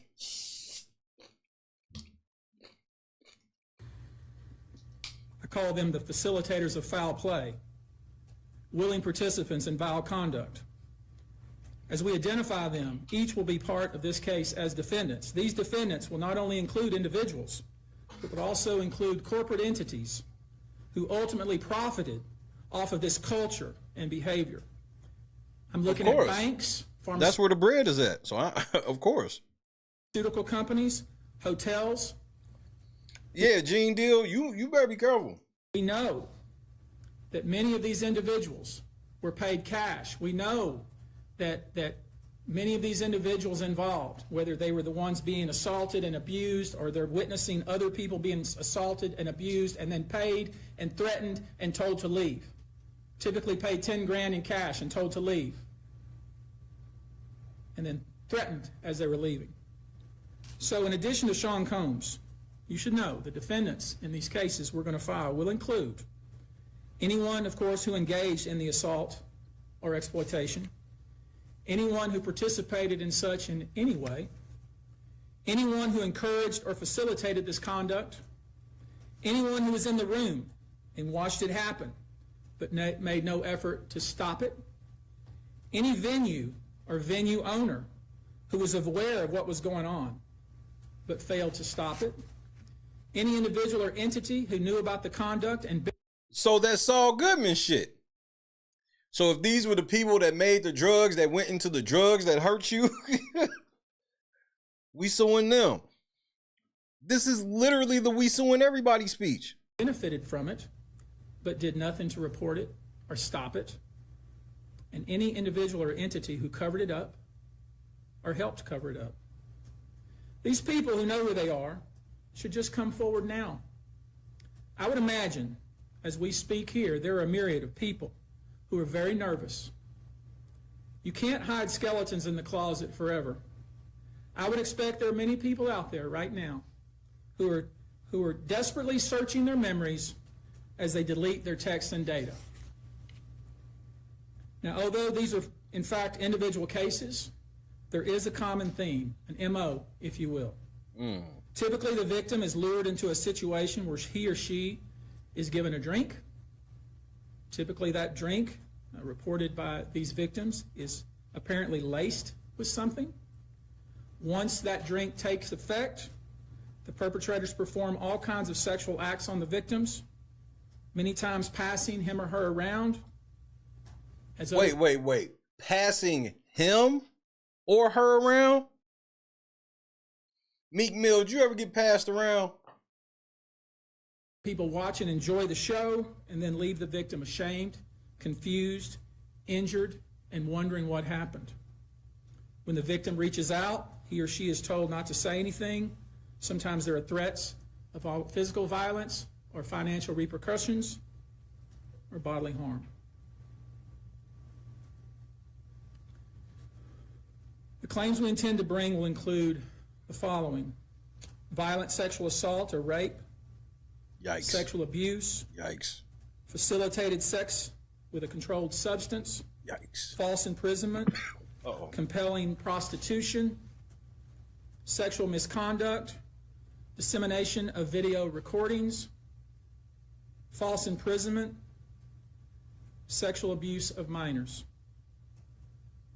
Given the large volume of cases, and given our other docket obligations, and given the fact that we want to be sure when we file these cases that they are fully vetted, I expect we'll start filing these cases against Sean Combs and other perpetrators within the next 30 days. Oh, shit.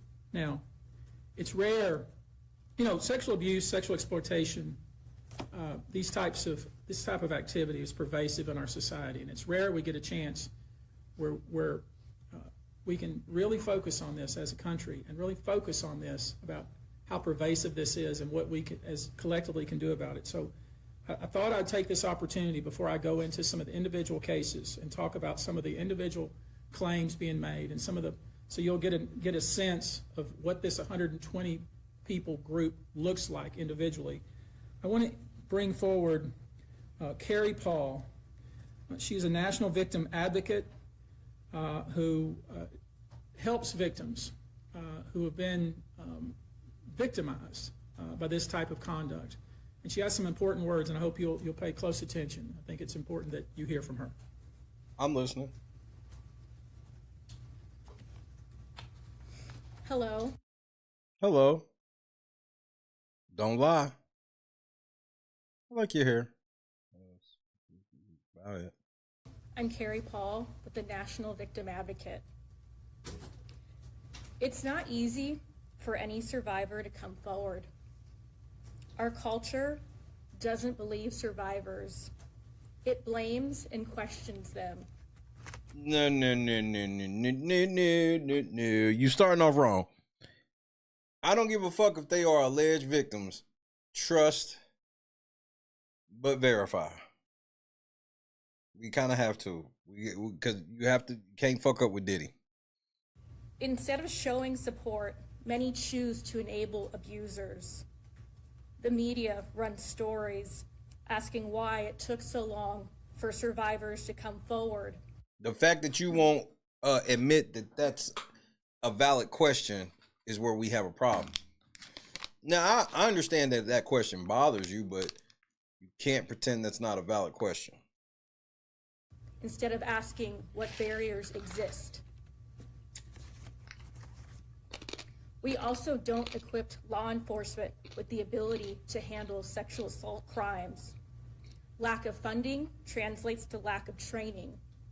We have officers in the field that don't know what to say to a rape victim. And also, Time the fuck out.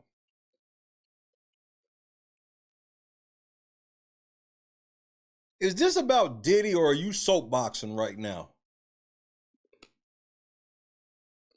This feels extra soapboxy. I'm getting a little soapboxism from this, just a smidge. also an alarming amount of backlogged, untested rape kits.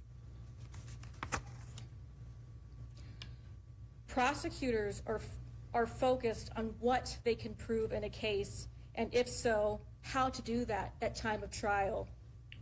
Advocates and staff are stretched thin with growing caseloads in the criminal justice system. Most people don't know how the criminal justice works in general. What does this have to do with Diddy, though? There isn't enough staff or resources to adequately explain the entire process to every victim and survivor. Our culture works against victims and survivors every day, and abusers know this. Abusers work themselves into positions of power, building a public image that is trusted and financially large enough to make people look away. Abusers are unfortunately very skilled at power and control. Especially when they got a fucking $1 billion. They seek victims who are vulnerable, such as children, their employees, and their intimate partners, all who see a different version than the public does, all who rely on the abuser in some way. And for those that do come forward and aren't believed, face questions like, are you sure it happened that way? Were you drinking? What were you wearing? What the fuck is it? Nobody's really saying this to people who are accusing Diddy. Just so you know, girls that have come out with substantial evidence against Diddy have not faced any of what you're talking about. I gotta be honest with you. Cassie did not face this. Lil Rod didn't. Like, the people that show, like, proof and shit. So I don't even, this is kind of weird. All of this creates an environment that enables abusers to continue abusing them and future victims. To the survivors that have come forward despite not being believed at some point in time, your courage is like nothing we have seen before. We thank you for coming forward. You should have for memorized yourself this shit. And all survivors.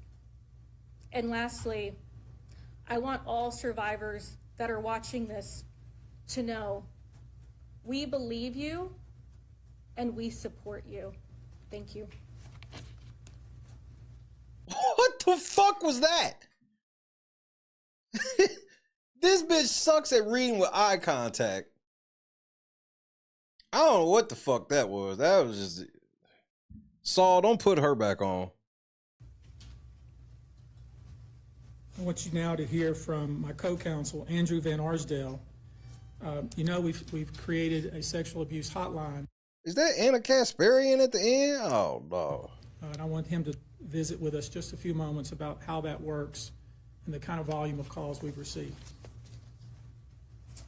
Thank you, Tony. Like Tony said, my name is Andrew Van Arsdale. I'm the managing partner of ABA Law Group. We have offices in California, Montana, and North Carolina. To build off of what you just so well said, it's very hard to come forward. And given what we've experienced the past 10 days is really unprecedented in my career, at least. We represent thousands of survivors of abuse.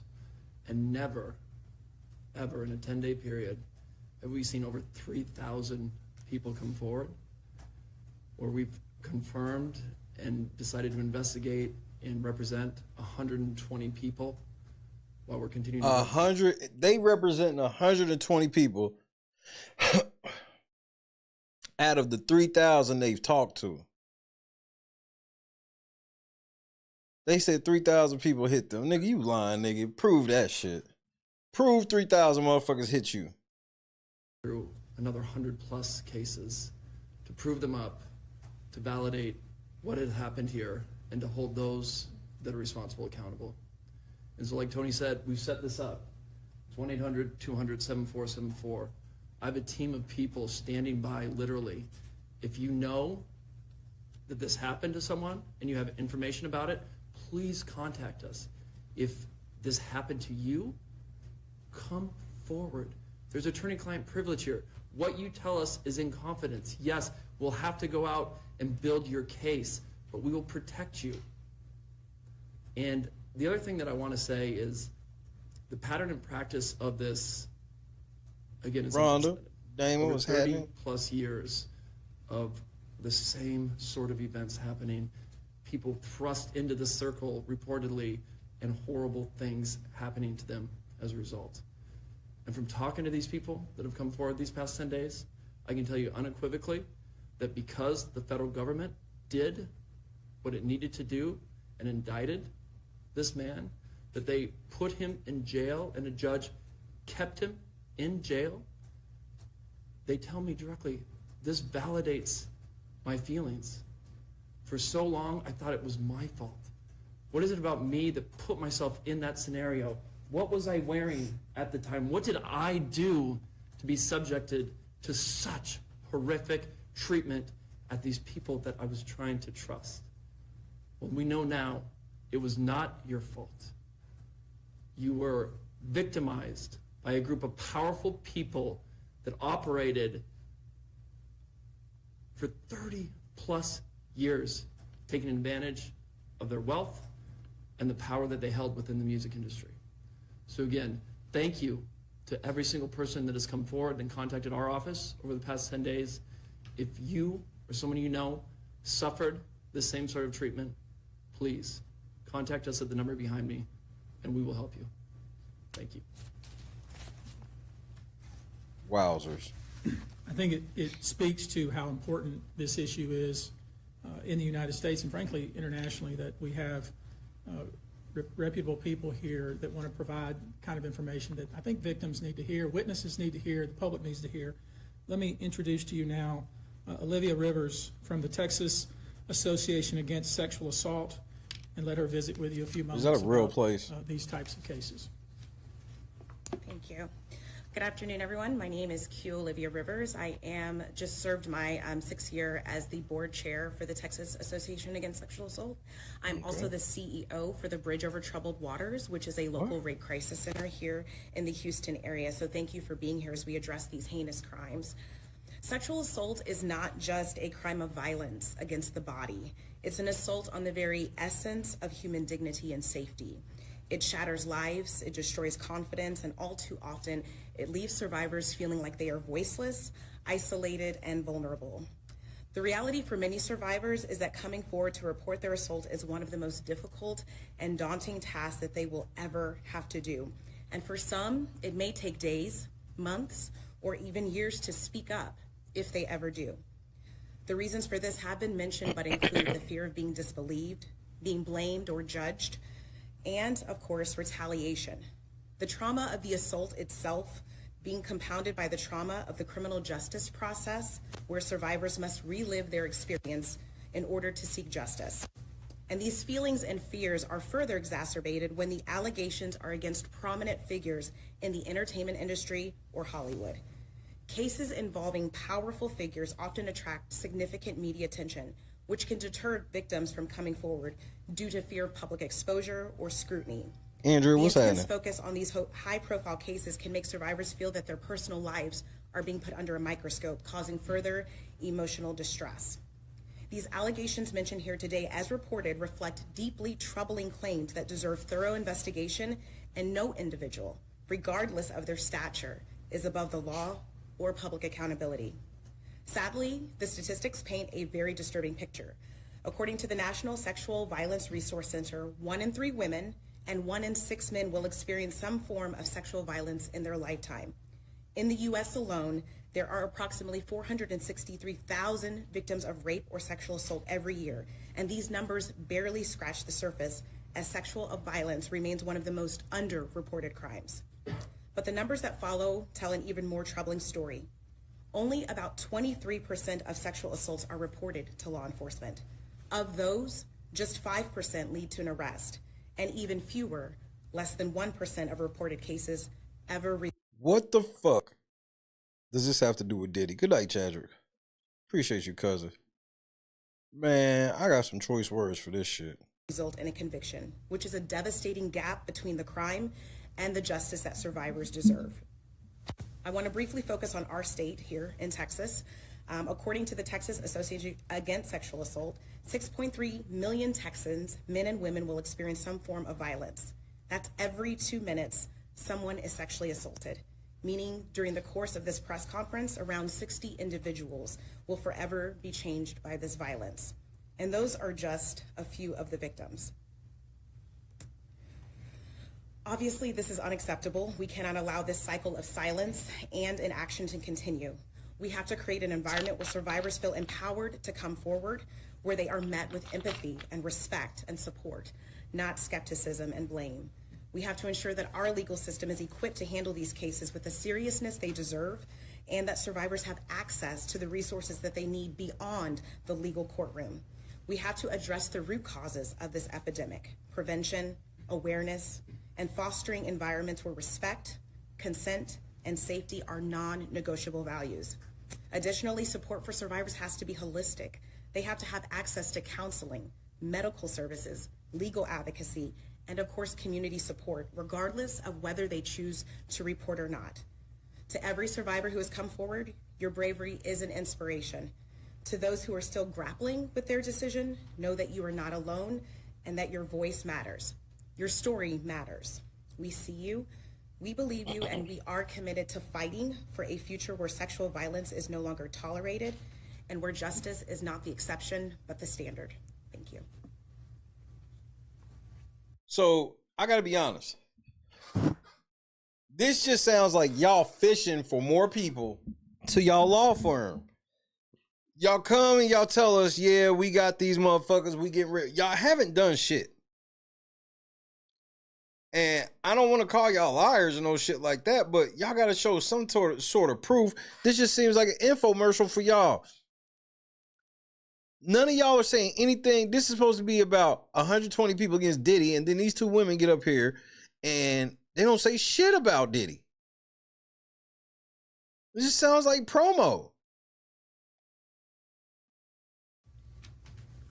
I want to visit with you real quickly before we close here about some specific instances without disclosing the victim's name. You probably know that depending on the age of the victim, you can file these cases, these individual cases, under Jane Doe or John Doe. Each state is different in that respect. Typically, there is a balancing test, like the public's right to know the name of the victim and plaintiff versus the confidentiality and the safety of the plaintiff. So we'll have to struggle with that with each one of these cases. Our intention, of course, is to, like we always do, file these cases under a pseudonym until the court tells us otherwise. But let me share with you a few, just kind of give you a sense of the kind of cases and the kind of instances that people are calling and reporting that we are trying to corroborate, vet, and these are the ones that we've already corroborated, vetted, and collected evidence on. Right on, Andrew. One individual who was 22 years at the time she was assaulted said that the typical MO at one of these parties that have been widely discussed in the press was that when you were handed a drink, and now we know that the drink is laced with something, if you refused to drink it, you were kicked out of the party. Now, let that sink in for a minute. I mean, the admission to this party was that you had to drink the chosen drink that was handed to you. I mean, this is some shameful shit. Yeah, yeah, yeah, yeah, yeah. And some of y'all niggas want to be famous so bad. And now we know that in most cases, I would say 90% of the cases, these individuals were drugged with some sort of drug. That was kind of the MO. Another instance, this individual who was 9 years old at the time was taken to a audition in New York City with Bad Boy Records. Other boys were there to audition as well. All of them were trying to land a record deal. All of them were minors. This individual was sexually abused, allegedly by Sean Combs and several other people at the studio in the promise to both his parents and to him himself of getting a record deal. You are watching When Keeping It Real Goes Wrong. I'm losing my motherfucking mind, man.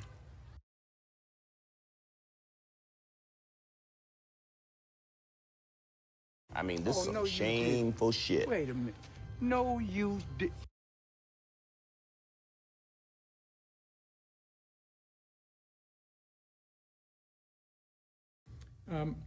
Another instance, another minor, told allegedly by Sean Combs that he would make him a star, but he needed to visit with him in private about it, away from his parents.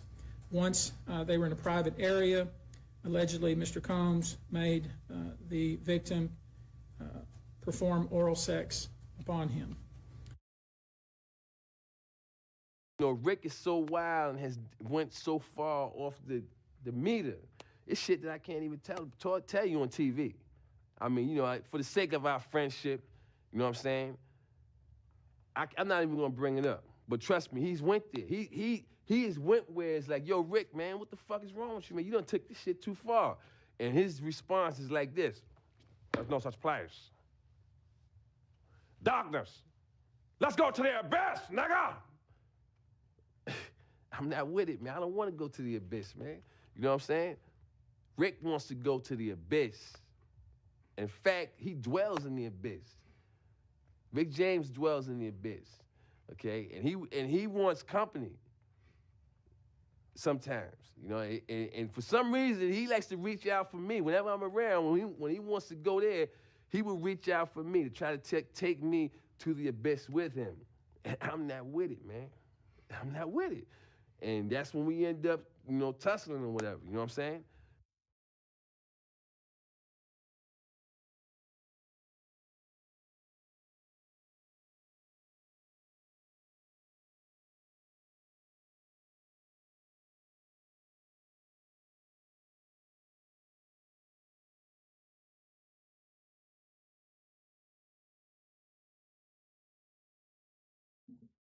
I just have no words.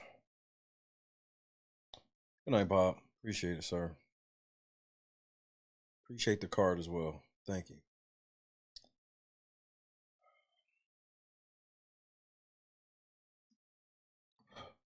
Made my mouse stop working.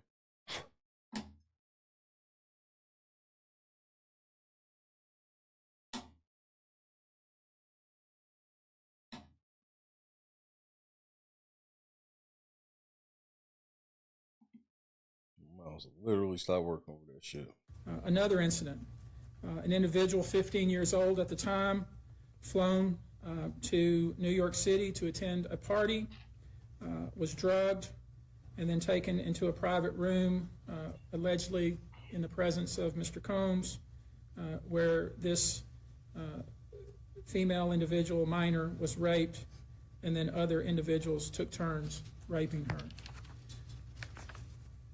Another individual, 26 at the time of the occurrence, was picked up by, allegedly, by Mr. Combs and several other people in a black SUV from the airport, was given one drink in the SUV, and then literally woke up the next day not knowing what had happened, but with pain and damage to both her vagina and her anus, where she then went to the hospital.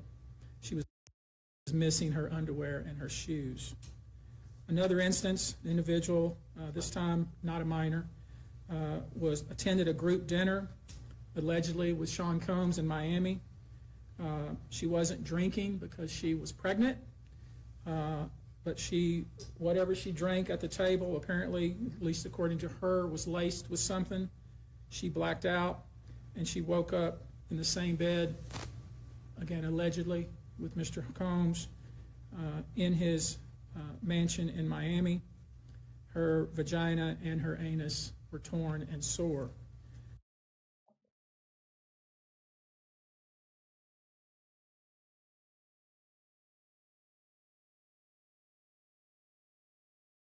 Diddy, there's no way they can.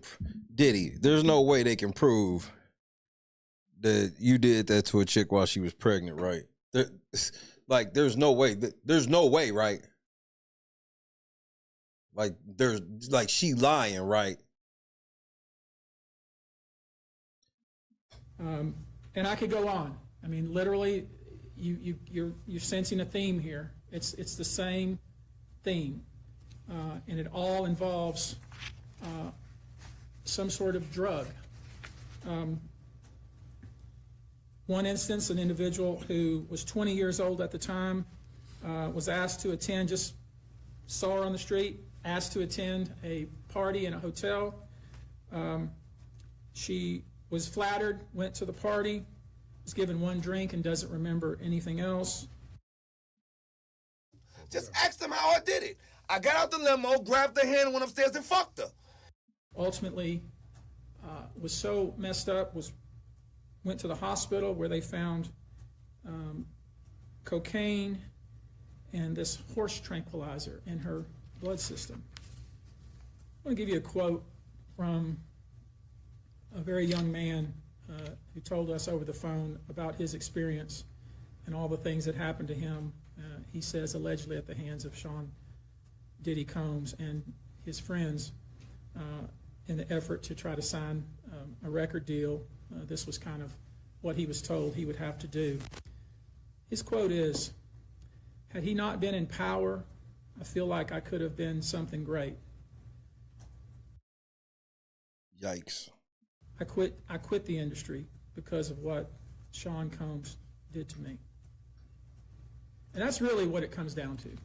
We are pursuing this, asking you to support this effort, to encourage witnesses and victims to come forward and bring your evidence so we can continue to break down this wall of silence, and we can continue to have these stories heard.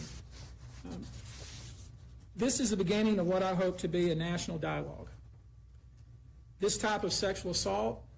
Wait a minute, nigga. You slid that in. I'm sure you do want this motherfucker to be a national dialogue, nigga. And sexual exploitation should never happen in the United States or anywhere else. This should have never been allowed to go on for so long. This conduct has created a mass of individuals who are injured, scared, and scarred. If you are one of those individuals, we ask you to reach out. If not to us, to someone you trust. If you are someone who witnessed any of these events, we ask you to reach out. Your name can remain confidential. With that, I'll take a few questions, not many, maybe two, but if you have a question, I'll be pleased to try. Nigga, that's not how you go from I'm taking a few to maybe two. Try to answer it. Mashia was happening. Perfect. How many minors are making accusations in total, and are the feds aware of the allegations of minors in the case? I don't know what the feds are aware of, okay, but I do know it's 25 out of this 120. Antonio, but I will say this to that point. We welcome the FBI or any authority who wants to come to us, and we're going to make that available to these victims because I think that's important. My suspicion is, based on talking with these folks, is that you know the FBI is just not aware of these people. That's huge right there. I ain't gonna lie. Diddy, that's huge. That nigga went on, hey, that's huge, Diddy, that he went on record like, hey, feds, pull up. Pull up. We ain't even mad at you. We just figured you just didn't know. So go ahead and pull up. Uh-oh, Diddy. That might have been the most damning thing that lawyer has said, Diddy. Uh-oh.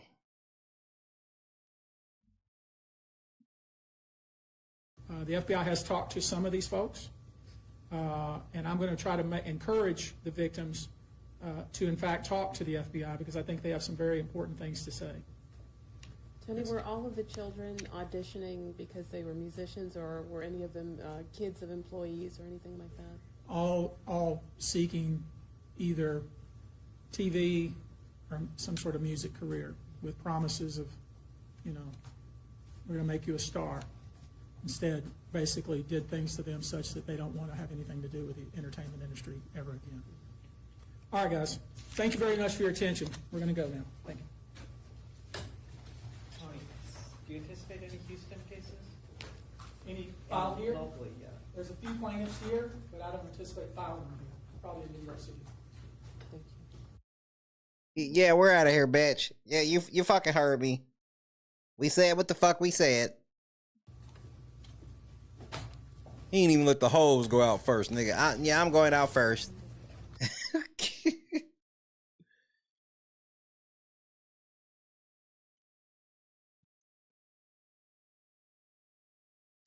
Diddy, that dream team, hey, nigga, when are they gonna make a statement? Because the way you getting pummeled in the media, Diddy, I gotta be honest, this is outrageous. Good night, Boston. Boston, did you see that Jaylen Brown music video? And if you haven't, do not go watch it, please. I'm so mad at him over that. Pissed.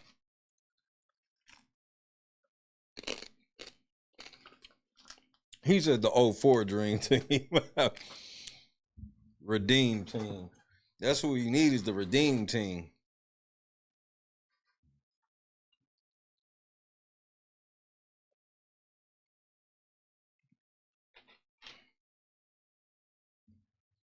Diddy gonna beat this, right? Because I'm about to show y'all a video I found last night. I had to watch it twice to make sure I wasn't tripping.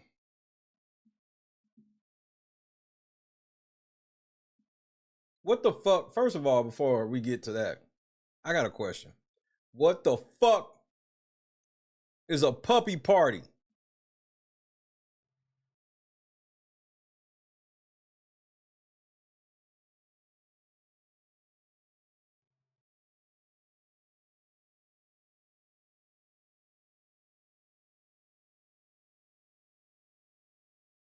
Oh, so now don't nobody hear what the fuck I'm saying. All right. Kind of how that shit work. You ask what a puppy party is. Nobody listens to you. I get it.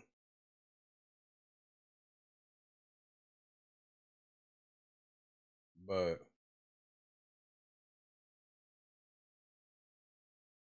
I got a question. What the fuck is a puppy party? Not puffy. Puppy.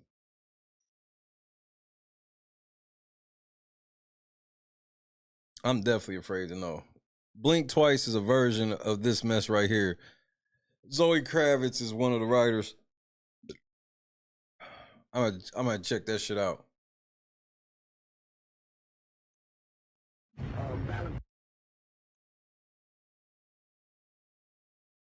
So this video done by Discretion TV.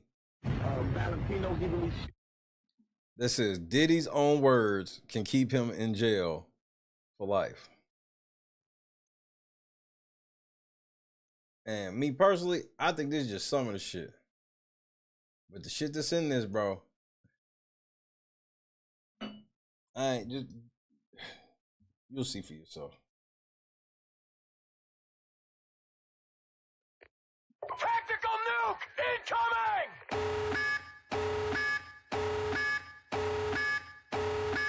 He said his dogs ran. Hey, time to get that max ammo.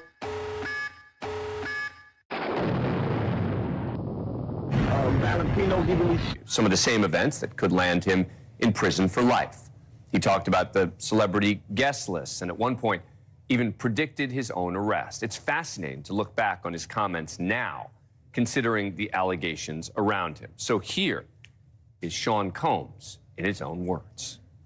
Your parties are the hottest ticket around. They won't even give me a permit for the parties, man. They don't want me to throw the parties no more. But we ain't gonna stop. We gonna keep on having fun, bringing people together from all walks of life. You're gonna hear about my party. They're gonna be shutting them down. They're gonna probably be arresting me, doing all types of crazy things just because we wanna have a good time.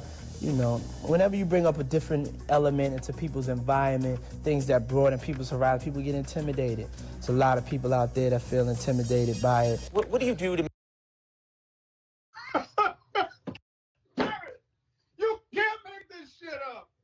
make just an amazing killer party? Because mine, I put out the Cheese Whiz, I put on the Paula Anka, no one comes. Wrong move. See, you're doing the wrong things. Wrong thing, okay. This is what you need to do. Women, beautiful women, of course. Beautiful women. Beautiful men for the ladies, of course.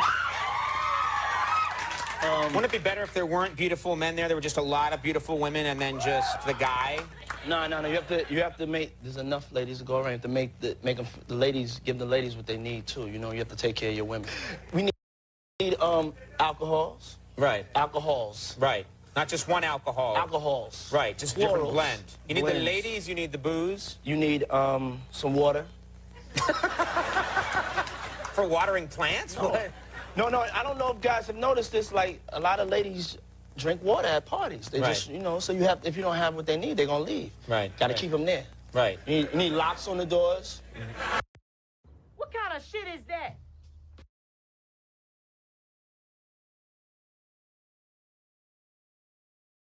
And then he makes this wild ass left turn. First of all, he said beautiful men for the women. Wouldn't it be handsome men? Why would... Never mind, Diddy. But now we gonna put locks on the fucking door. Like, I mean, he slid that in. Guys have noticed this. Like a lot of ladies drink water at parties. They just, you know, so if you don't have what they need, they're gonna leave. Right. Got to keep them there. Right. You need locks on the doors. What kind of shit is that? Okay, this is sounding kind of dangerous now. I'm with you, Conan. It's a little kinky, but yeah. A little. First of all, what's kinky about putting a lock on the door? You know, maybe you locking her up, her physically or something can be kinky, but putting locks on, where's the kinky in that, Diddy? At a party. But just check it out. You need a lot of heat.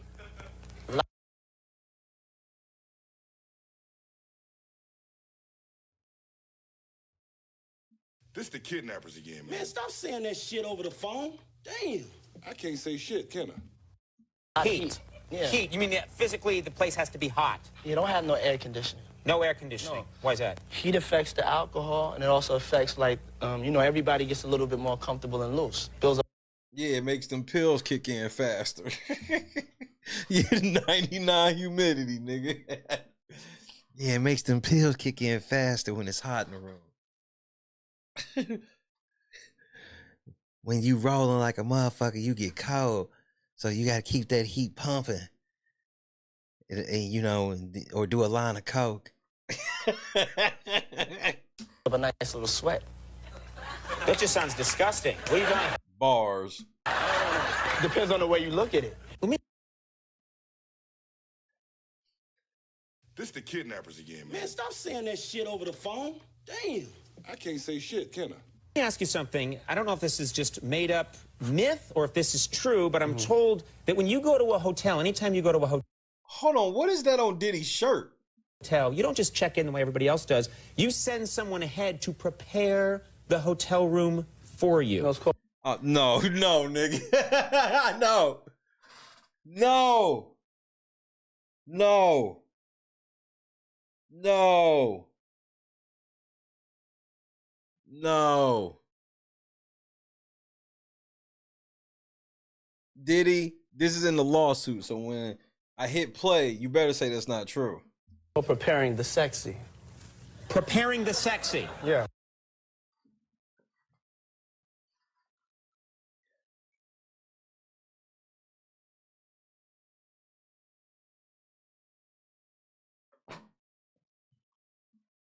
What's preparing the sexy? I mean, when I walk in, I definitely take pride in being the originator of the preparation of the sexy. Yes. Yes, and that's candles. I like candles. I like tuberose. That's a smell. I like that scent. I'm attracted to certain scents. What kind of? Tuberose. Tuberose. Yes. Okay, as a scent you like. Yes, it's a scent. Okay. No, that's like Iron Mike. That appears to be Iron Mike. Yes. I like lilies. I like white orchids. Roses and things of that nature. I'm into baths. So I like my bath at the right temperature. It's just little things that I personally like. I work hard and but how is that the sexy? What? I like my room to be sexy. Sure. You like to prepare the sexy, is what you're saying. You can't just count on the sexy, prepare the sexy. You have to make sure you go through the proper measures to make sure that your sexy is there when you arrive. See, that's what I have never gotten right my whole life. I have not prepared the sexy. There's a lot of talk going on with Chris Brown being at your place in Miami, and you arranging Chris and Rihanna getting back together. I think you clearly have a lot of people going, why would you do that? Why would you give Chris, a guy who hit a girl, and he's jet skiing? Nigga, I love how y'all tell that Rihanna story like she ain't do shit to that nigga. I love how y'all tell that this woman from Barbados, right? Just let Chris Brown, she ain't do shit to Chris. I'm just saying.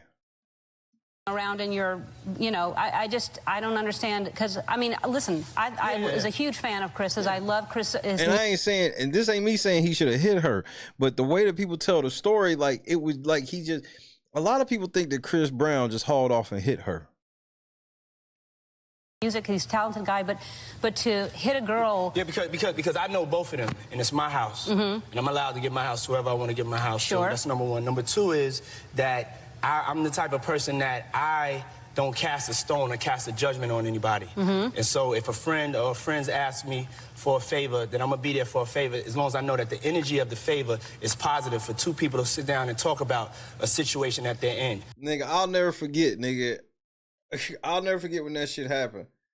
Cause nigga, when Chris Brown went on motherfucker, what's that motherfucker, Larry King with that motherfucker sweater?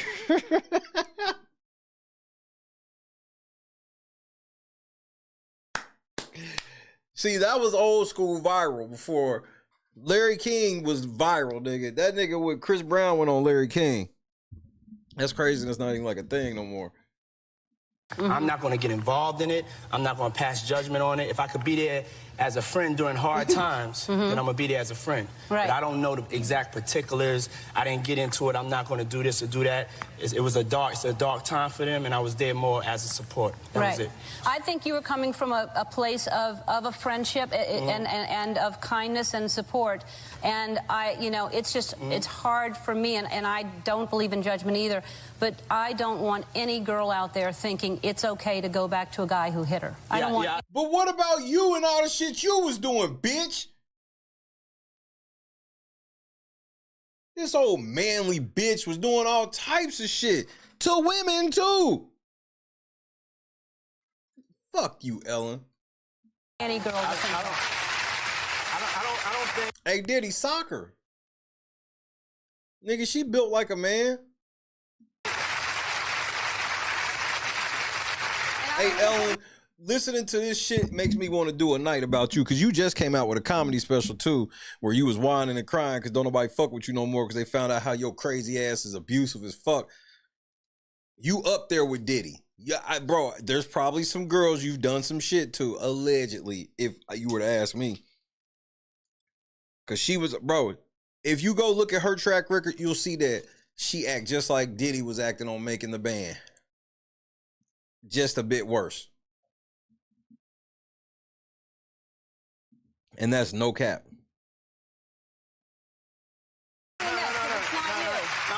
you are putting me in it. So I'm gonna speak on it. I don't think that it's right for anybody to hit anybody at the end of the day, you know. And I don't think it's right. You know, I think that we all have to be honest with ourselves as adults. And people have been in relationships, you know. We know sometimes those relationships get ugly, you know, and sometimes it doesn't come out into the forefront the way this one has come out. And it's a lot of stones being thrown, and we don't know exactly what's going on. These are two young individuals. Basically, what I'm trying to tell you, Ellen, is I beat my bitches too.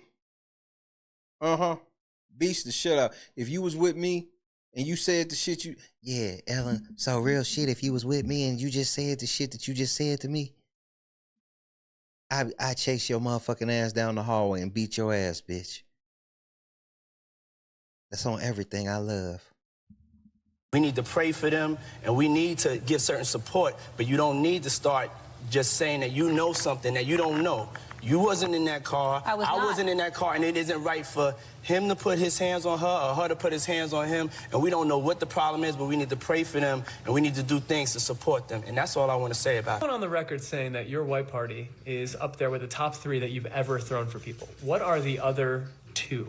I would say when I got my star on Hollywood, I had a party, and this year at Burning Man at an undisclosed location. No, nigga. No, no, no. No, no, no, no, no, no. Yo, the devil's in full effect.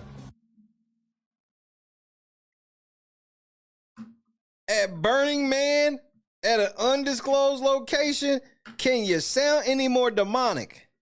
Can you be on anything other than demon time? Wowzers. Wow, wowzers, Diddy. That's a lot even for you. I bet your party you threw at Burning Man at an undisclosed location. I can only imagine. Did everybody that go survive? See, that's what you gotta start asking, Diddy. How many people claim to have had something happen to them at these parties? Just wow. And if you've had to recall the most lavish, over-the-top, outrageously extravagant decoration on display, what would it be? One time I had the Declaration of Independence in one of my 4th of July parties. It was a 4th of July white party.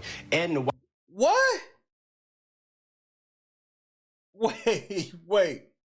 Did this nigga just say he had the Declaration of Independence at a 4th of July party? So he just put it on record that what type of people were at this party? Politicians, bro. Oh no. How the fuck did Diddy get his hands on the Declaration of Independence?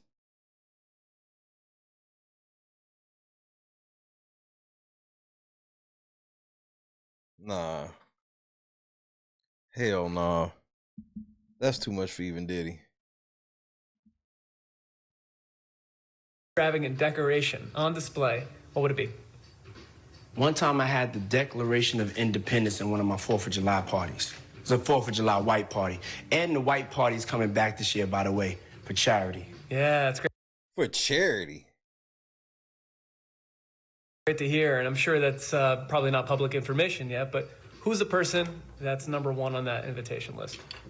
Leonardo DiCaprio. It really resonated that things are really dangerous. You heard the same things we all heard at the time in the press, that one side was involved in the death of the other side, and then they came back and retaliated. There were so many rumors and things for years.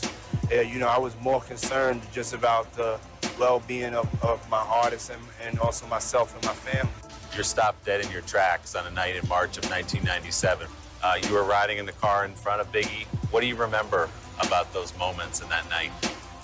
I remember that night, #1, that he was supposed to go to London on the red eye. And he talked me out of, going to London, that he just wanted to hang out with me one night, that we just finished the album. We had been through so much, with the whole East-West thing.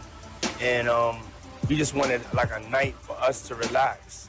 And, to be honest, it didn't work out like that.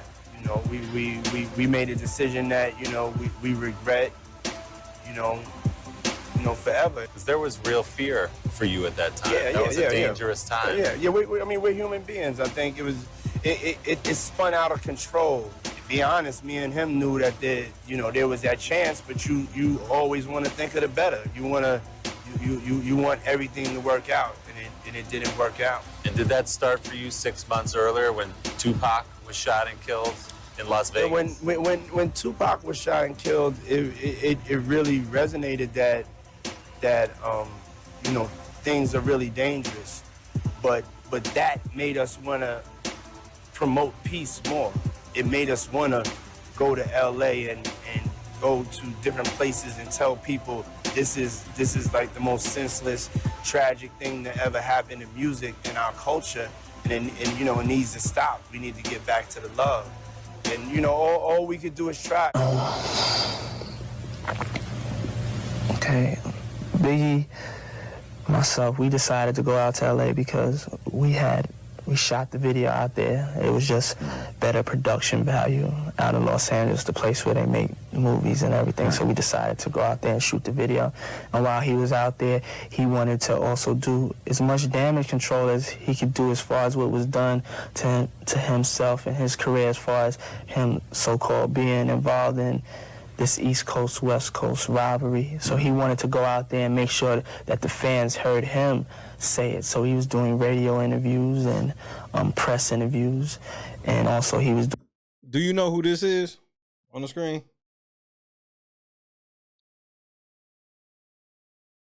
Hit that like button. Celebrating 300.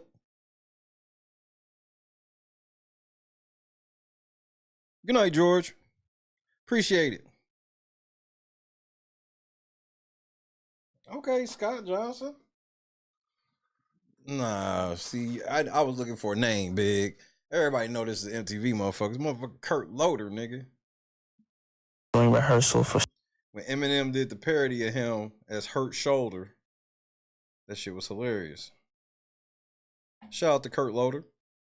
Spring break and shooting his video, and that's all he was doing. And he decided, also Soul Train Music Awards being presented there with myself.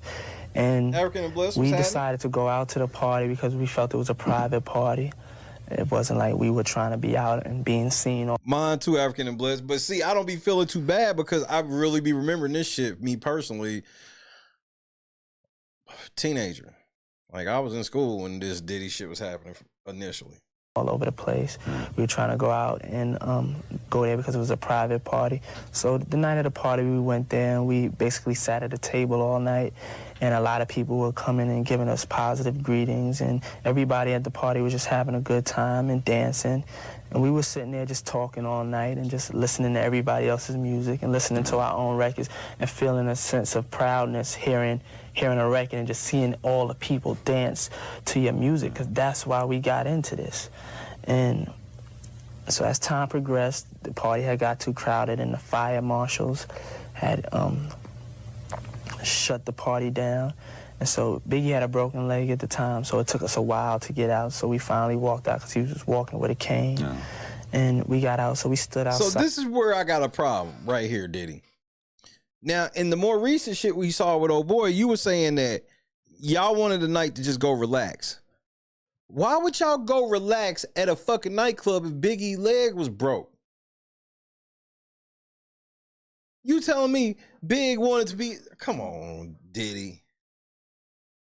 For like 5 minutes, and we just talked for a little bit, just about regular things that we talk about, nothing really with Billy. He talked about his album a little bit and just talked to me. We were just talking about things that two guys talk about, you know what I'm saying? About the party, girls, whatever. And then we got into the cars. We just said it's time to leave. And my car was in front. Biggie was in the middle, and then another security vehicle was behind, which had the off-duty officers in. And we left out of the driveway of the parking lot, and we made a right. And as we made the right, we were just driving, and the vehicles were one behind each other. And I was looking straight ahead, basically, and I just heard shots ring out. And when the shots rang out, I had immediately did the human reaction. I had just ducked down, and everybody in the car ducked down. And then our car was still, you know, had like sped off. And then I heard somebody say Biggie's car had got shot at. And so, like, while my car was moving, I had just opened the door, and the driver, he stopped, and I had jumped out, and I had ran to the car. And I had immediately did that because I knew his leg was broke, so I know there's no way he could have made it out of the car. And then when I went there to the car, I opened up the door, and he was hunched over, and I was trying to talk to him and trying to move him over, and I was trying to tell somebody to call 911, but I was like, by the time they get here, I didn't know what was going on because he wasn't talking back to me, so I just told one of the drivers of security to just jump in the car, just take me to the nearest hospital, please. And we were rushing to the hospital, and there were other cars that were with us and other people that were just following. Nigga, how'd y'all know where the nearest hospital was? Wasn't no Google, nigga. Oh, he looks ultra zesty. Following us, and as we got there, everybody helped him out of the car, and I was just, as we were driving, I was talking to him, but I wasn't hearing anything. He wasn't saying anything, and I was just getting scared, you know, because I was just like, I didn't know, like, I was like, why isn't he talking to me? And I was just getting scared, but I would just started praying over him and praying and just trying to tell him just to stay in there. And then when we got to the hospital, everybody had jumped out the cars and helped to pick him up and got him on a stretcher. And the surgeons, they had immediately rushed him back into the emergency room. And then everybody there just dropped to their knees and started praying because it just didn't look good. It didn't feel good. And that's what happened. And then they came and told us, you know, that he had passed, and it was just unbelievable. How are Biggie's mom and Faith and the kids taking all this? Have they bounced back at all, or are they still? Their moms and Faith, Biggie's moms and Faith and the children are extremely strong. They've been, matter of fact, they've been strong for me and helping to hold me up. And it's just his mother. Nigga, you was being helped to be held up by Biggie mama, nigga. Come on, Diddy. Nigga, come on. Is just such a beautiful woman, you know what I'm saying? And she's from the church, and I'm just so happy that their relationship was good when, you know, before he passed. And she's a very strong woman, and Faith is very strong. And I'm going to be there for them, just like he would be there for them to make sure that they're all right. Cap. A number of reports have come out. Time magazine and the LA Times have pointed out, people that we've talked to also, that Bad Boy Entertainment had actually hired Crips for security work out on the West Coast. Is that true? Oh no! They asked this nigga about Keefe D back then.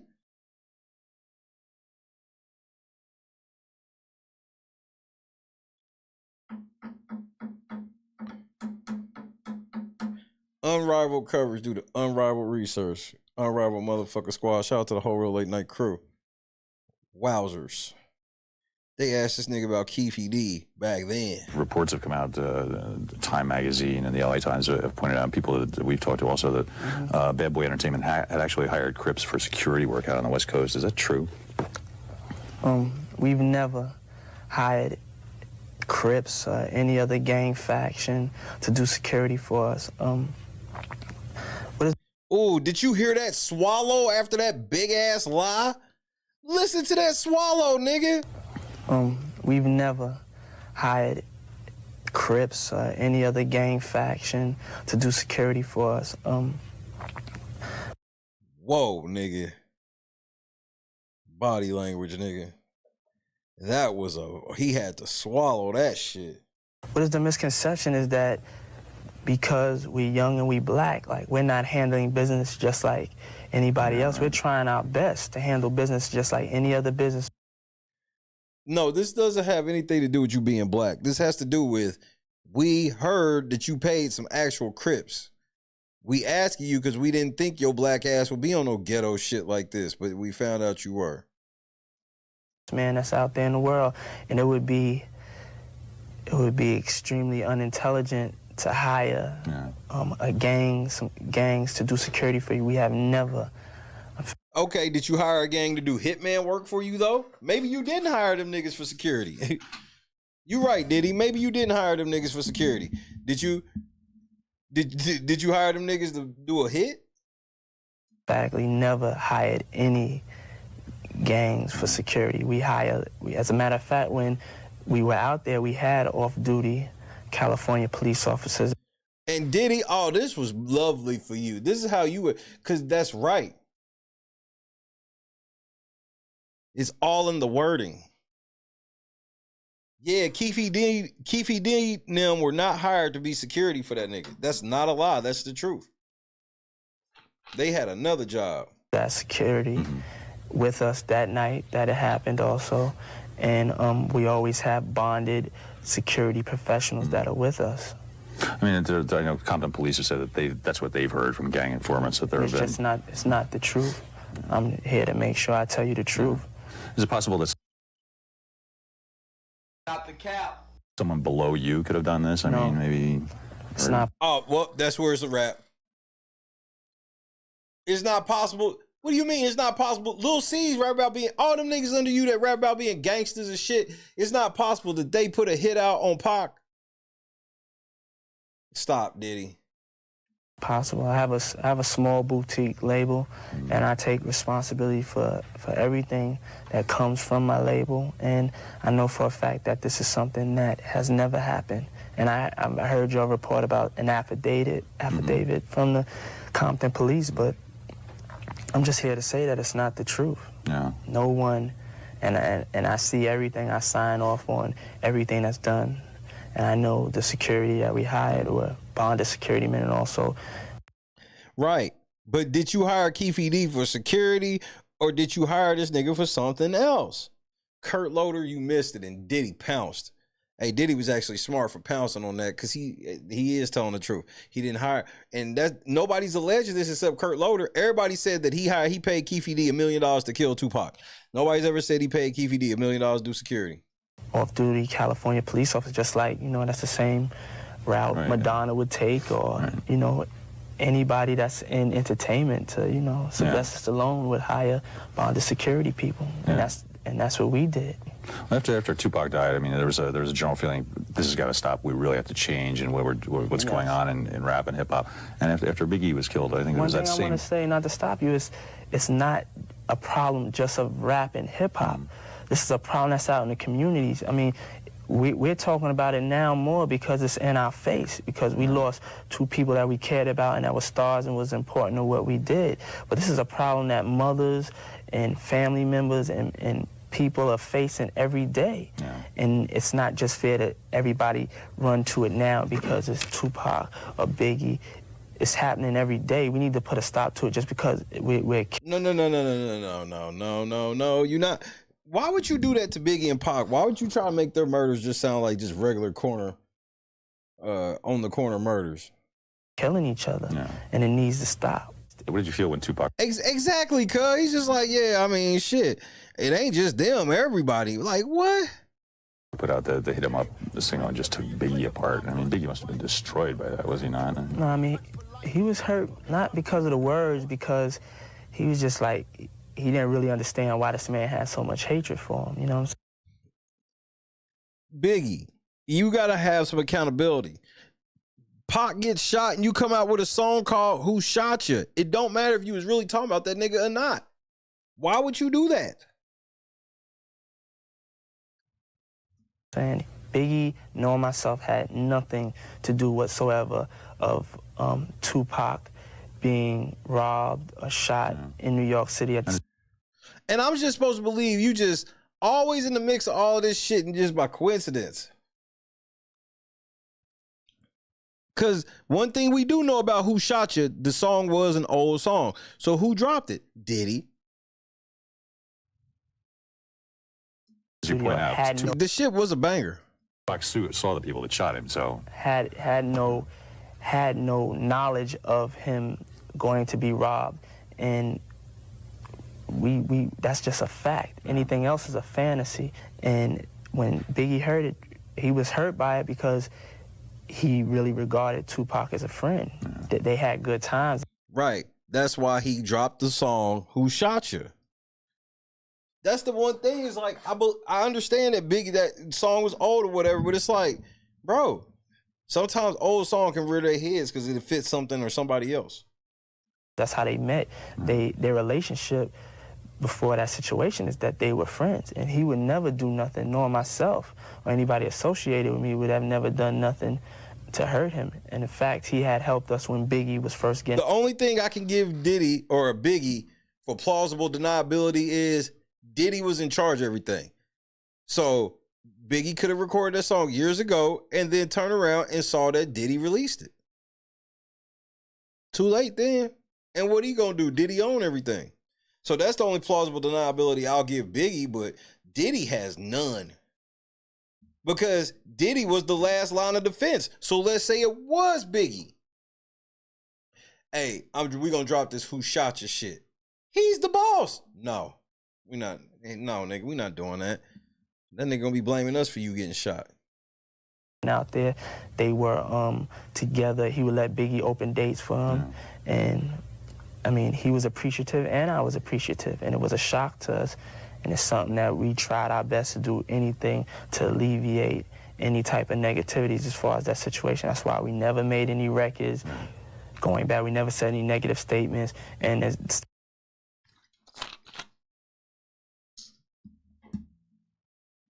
you did make records. Like, why are you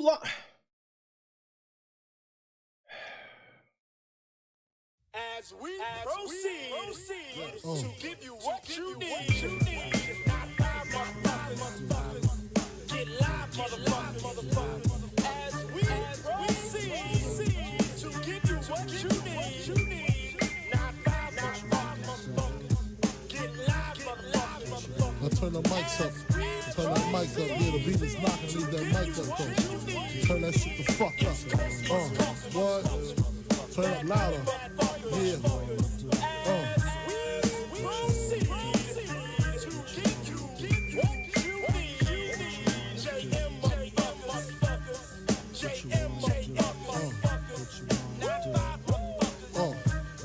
Who shot ya? Separate the weak from the opsa. Leap hard to creep them Brooklyn streets. It's on, nigga. Fuck all that bickering beef.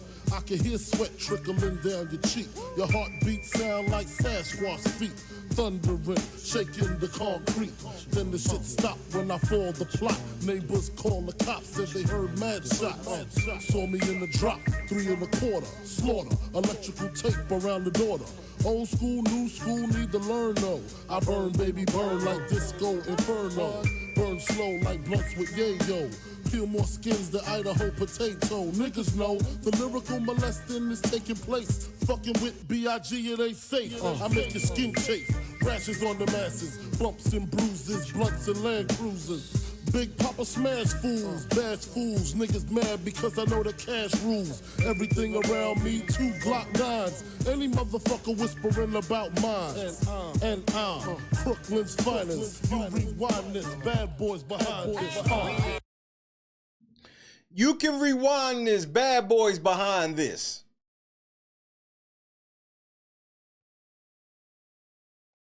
Yeah, we never made any songs. Nothing. We don't do shit like that. Take that. Take that. Statements that we did say was everybody has to be accountable, even myself. I have to be accountable and have to be responsible to bring my son up the right way, and I have to be accountable and responsible for even the music that I put out. I have to do whatever I could do to put as much positivity out there. And I'm not talking about just going out there and making a record to stop the violence. You know what I'm saying? I'm talking about making records that give you a good feeling, making sure that I understand what's coming out of one of my artists' mouths, and how I could use my intelligence and my wisdom of things that I've seen to try to make sure that you get your point across as an artist, but also at the same time, maybe you could say it another way and get your point across to where it won't look like you think this is all right, because this is not all right. Could you give us anything specific? I mean, is there any specific? Thank you, Kurt. Oh, I'm so glad you said that. 'Cause I'm like, this nigga with this word salad ass answer, nigga, this shit don't mean anything. Time somebody has tried to do a rap that was, you changed a little bit, or?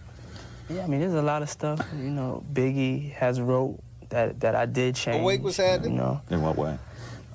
I mean, he would be saying something just to try to get his point across as far as rap-wise, just trying to relate one thing. Kurt with a K, youngster.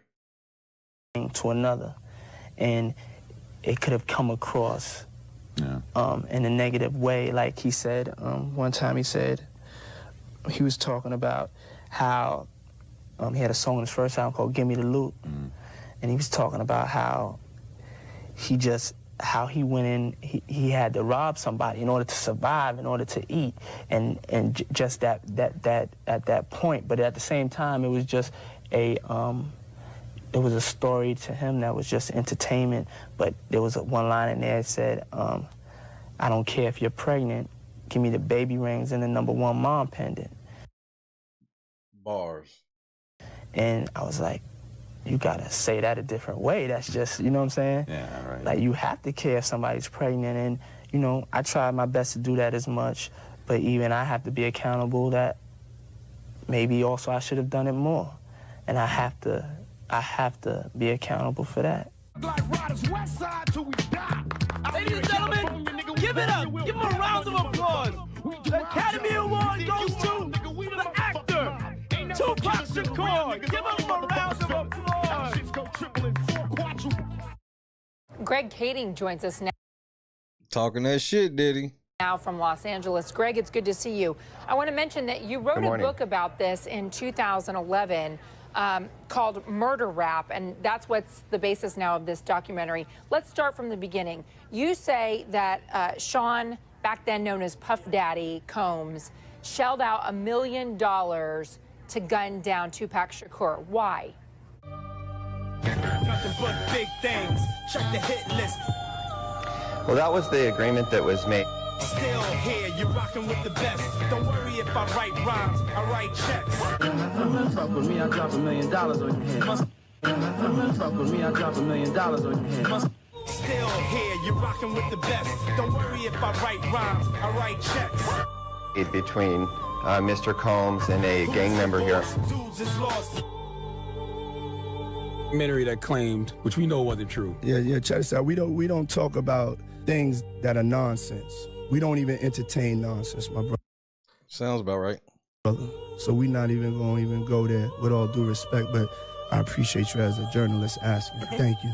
Because you listen, 7 years ago, I'd have been like, yo, did you hire somebody to kill Pac? But no, you do it like a journalist. Yeah, no, I mean, we wouldn't even get into nonsense like that. You know what I'm saying? It's nonsense. Which we never believed, by the way. Yeah, thank you. If we respond. Tupac hit us with Hit 'Em Up, and that joint was cold. You know what I'm saying? I was listening to that. You know, we were actually like on people's turntables. A DJ would play that. We would just end the party and just take that off. No, we would take the turntable. We would take your turntables. You played Hit.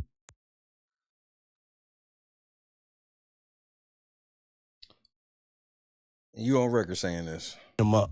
Like when we got hit with Hit 'Em Up, I had to make the call to Biggie, and I said, we're not gonna respond. Somebody's gonna get hurt if we respond. Tupac hit us with Hit 'Em Up. In the death of Tupac Shakur, Dwayne Davis was back in court today. At the center of this case lately has been the way Davis posted bail this year, using money from a producer who allegedly offered Davis the bail in exchange for exclusive television rights to Davis's life story.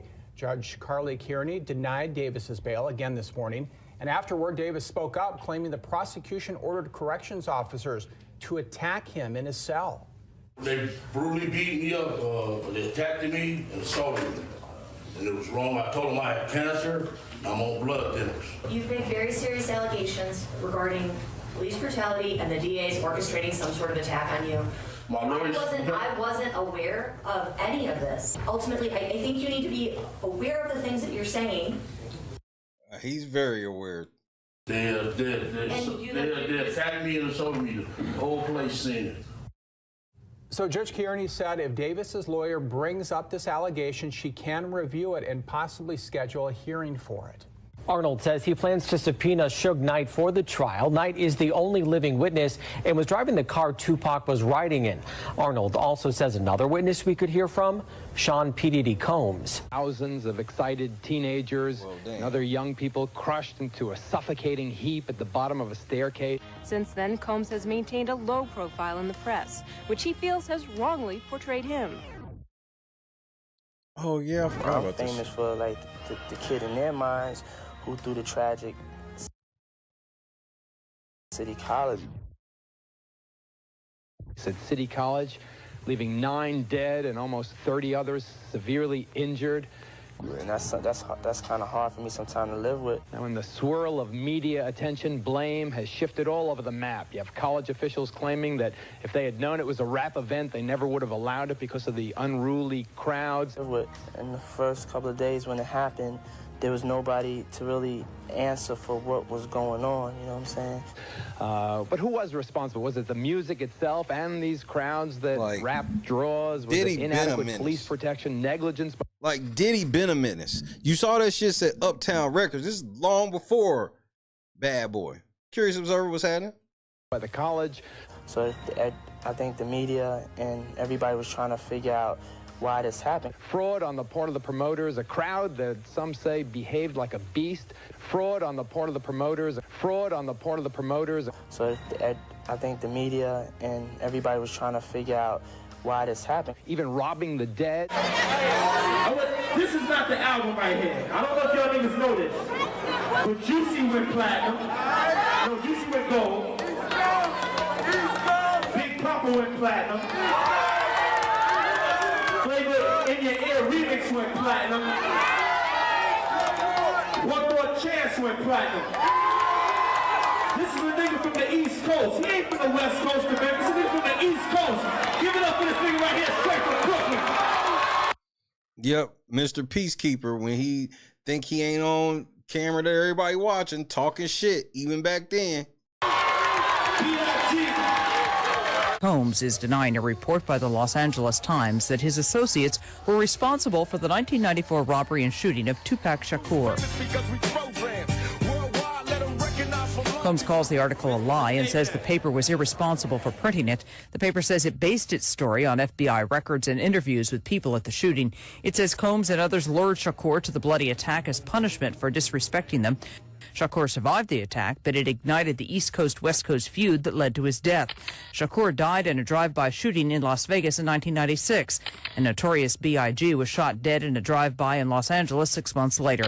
Combs was overseeing B.I.G.'s career at the time. The more money you make, the more problems you get. He declined to be interviewed for the story, which appeared on the Los Angeles Times website, but not in its paper publication. And he said, Ralph, you working on Juice. I want to be Bishop. I saw the script. Bishop, that's not Diddy said, I want to be Bishop. I need proof. You a motherfucker. Wow. Me. And I was like, but we got somebody to be Bishop already. That's the only one that's casted is Tupac. And he was like, nah, I'm from Harlem, Ralph. Just think about it. Think about the script. That's me. And I remember going to the producer and just feeling it out. Just let me get the temperature on it. And he was like, absolutely not. And he said, Ralph. Not the cap. Nigga, you gonna have to show some type of proof, nigga. You working on Juice. I want to be Bishop. Bishop, that's me. No, we gonna talk about No, but check it out. We are gonna talk about you. We're gonna celebrate both you guys having the #1 podcast. That's right. Out in the game. That's and you right. don't understand being #1. So here's to being #1 and not 2. That's Here's right. to the 1 and not the 2. The 1 and not the 2. You gotta handle it, baby. Woo. Now, Diddy, that famous Source Award speech where Suge got up there and he said, dancing all in the videos and all that. Did you thought that was you immediately, or it had to hit you later? I really couldn't believe it because homeboy, me and him were friends. Wow. In Who's the sense, Suge and you? Yeah. He would Wow. pick me up from the airport. Wow. You know, I've never heard this before. Yeah. I mean, we got to break some news here. He picked me up from the airport, the whole entire thing, and So it kind of had me taken back because I spoke to them as they were there. So when he picked you up at the airport, is it pre-death row, like when he was the bodyguard? I was the first. First of all, I was the first young nigga in the game. You know what I'm saying? Right. From 17. Hands down. And so then. Somebody fucked up in their editing room. Then I was or they copyright scary.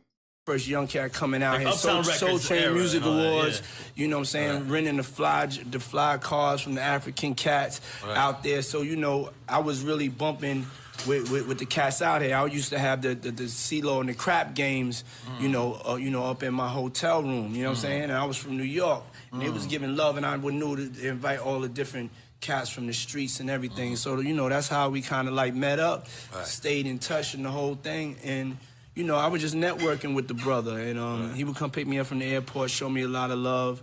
I really had thought we were cool, you know what I'm saying? Cool acquaintances, you know what I'm saying? Just being respectful from people coming into other cities and stuff. And so when he had said, I was like, whoa, I definitely feel where that's coming from. I know that I'm not, what? Yeah. Are they crazy? I was like, wow. And I was like, I could blow this thing up right now, Very true. I decided, I just felt it was really dangerous. You know what I'm saying? The way this nigga Diddy, bro. This nigga never thought he was gonna have to answer. As free as this nigga be talking on some of this shit. The crowd was really with me Benzino and with was Bad on Boy. Here and said they could have did that. Yeah, they were just looking for the word or like throw something up and it's just crazy. And so then we went to the tunnel, you know what I'm saying, and homeboy was in the tunnel, and we go and have a conversation. This time where we run the tunnel, you know what I'm saying. The whole bar is mine. Let's not get it twisted, you know what I'm saying. I'm ordering garbage buckets of champagne. People are ordering like little things, garbage buckets. Started the bar. I was ordering garbage buckets of champagne. Is where I would just stand and walk around. My feet wouldn't touch the floor. Make some noise for Puff Flossing. You feel me? So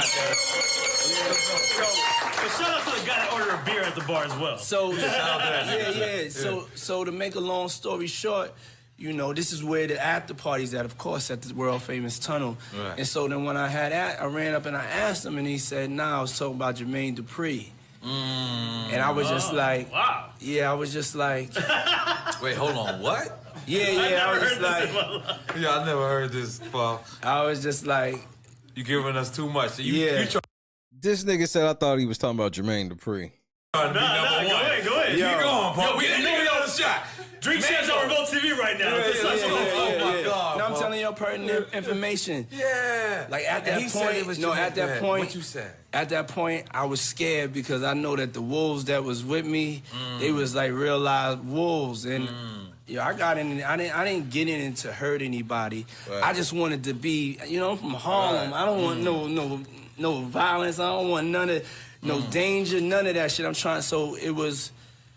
I really put it in my head. It gave me a reason for my ego to walk away, and that's the way that story goes from that night, and it was something I just wanted. I was like, damn, because I knew how much money I was getting. You know what I'm saying? And so I was just like. It was a business decision, you know what I'm saying? It was a straight business decision. It wasn't a being from New York decision, and it was a cultural decision because I felt like the power that we had was so strong that I could do something so negative that it would really kind of mess things up. And so I was like, he just said it wasn't me, it was Jermaine Dupri. Wow. And so, that nigga Suge, you hear this shit? This nigga Diddy tried to say when Suge was clearly talking about Diddy at the Source Awards, Suge told Diddy he was talking about Jermaine Dupri.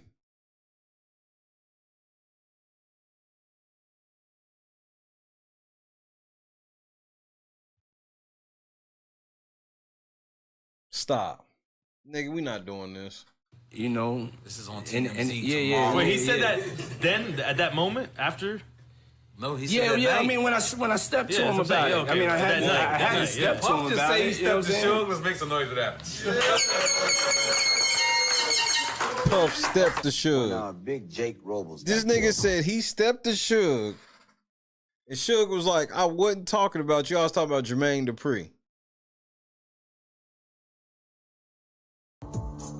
I knew Jake from growing up in the neighborhood here, Campanella Park. You know, brothers in the same neighborhood. You know, we got down together, we hustled together.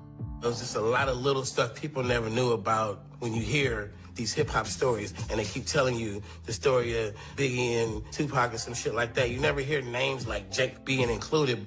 That death is arguably the most important death in hip-hop, because usually when these rappers get killed,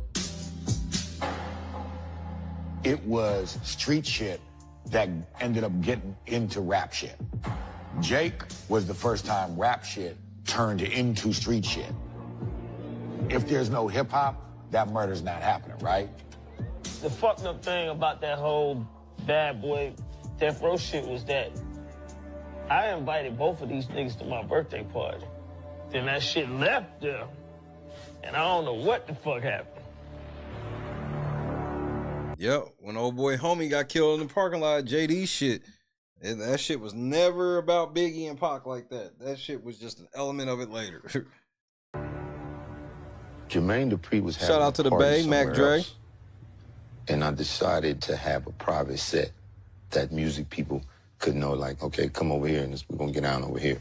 Hey, oh yeah, I got it. P. Diddy was there, other celebrities and stuff. Suge pulled up, it was just him and Jake. Suge had him around to protect him. Suge came to me that night, going around the party, what he used to do with the cigar and just kind of like, you know, be the big guy in the room, you know? Suge and Puff got into a screaming match, and it looked like it was getting serious. It was always like something between them. Suge and Puff got into a screaming match. Nigga, why ain't you socking? You mean to tell me you had to sit there and argue with Puff, nigga? Bro, the legend of Puff just be growing. Puff's homeboys was real street niggas. And Puff's homeboys was real street niggas. Puff homeboys was also very into protecting him. I knew Wolf to be Puff's right-hand man, that if anything jump off, he's gonna be there and he's gonna defend it.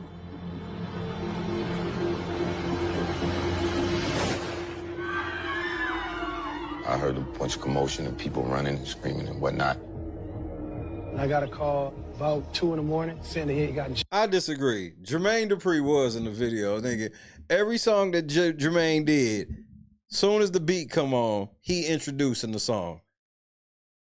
Now, he wasn't as overbearing as Diddy, but that nigga Jermaine was dancing this shit all to go look. He was in the Crisscross video. He was in the Escape video. Nigga, he was in everybody. The Jagged Edge videos. J.E. Come on. Yeah, Jermaine Dupri was in the videos and shit too. Shot. And, you know, I need to get out there. By the time he did pass away, you know, the word was going around in Atlanta that, you know, he was an OG blood and that he was like real gangster-like type motherfucker. After Jake got killed, Death Row already came in banging. Now Bad Boy, by them hiring Southside Crips, they were starting to bang too now. Now, 5 years, 6 years in the state, you know, and I'm just gonna kick a little something. Everybody wanna know why people bang, why people kill, why people do this, sell dope, and you can't just look at the individuals, because, you know, you have to look at the environment that they're set in that creates these conditions for them to have to live and do the things that they do. And so we just kicking it like that. You know, we ain't out here essing on our chest, but, you know, it's like everybody out here want to be a tough guy, killer, a gangster, you understand? True. But most of the killers and gangsters I know either got all day or dead. So everybody out here just living. So, you know, we kicking from that perspective. You know what I'm saying? With me, it wasn't like no peer pressure thing. You know why? I'm just jumping on the bandwagon. I'm going to do this because all the homeboys doing it. My thing is like, you know, growing up in a certain neighborhood, you have altercations with people that grew up on another part of a certain neighborhood, and you grow up and you know it's affiliation through association. And then coming up with that, you know what I'm saying? My mama just happened to have her house on the side where the red team was at. So that's that bullshit. There it is right there. And in doing that, you know, you growing up, doing everything out in the streets, from murder, money, violence to sex. And the out of town, going out of town with the doing your work and all of this, that's all been done. You know what I'm saying? It's 94. You gotta have a new twist with things. You know, I did a year juvenile. You know what I'm saying? 4.5 years in the state penitentiary. You know, I done been to damn near all of them. Folsom, Quentin, Soledad. You know, Jamestown, Solano, Vacaville. You know, on tour. So as far as like all the negatives I've seen. Now, in my life at this point, I'm making a transition to do positive things and to, you know, try to alleviate a lot of the bullshit that's going on out here in the streets with these youngsters that ain't knowing. You know, they don't. That's crazy. Don't know that these white folks got a place for them for the rest of their life. They might not never even see their neighbor be in a penitentiary 5-10 years and never even see the person next to them in the next cell because they got places for them.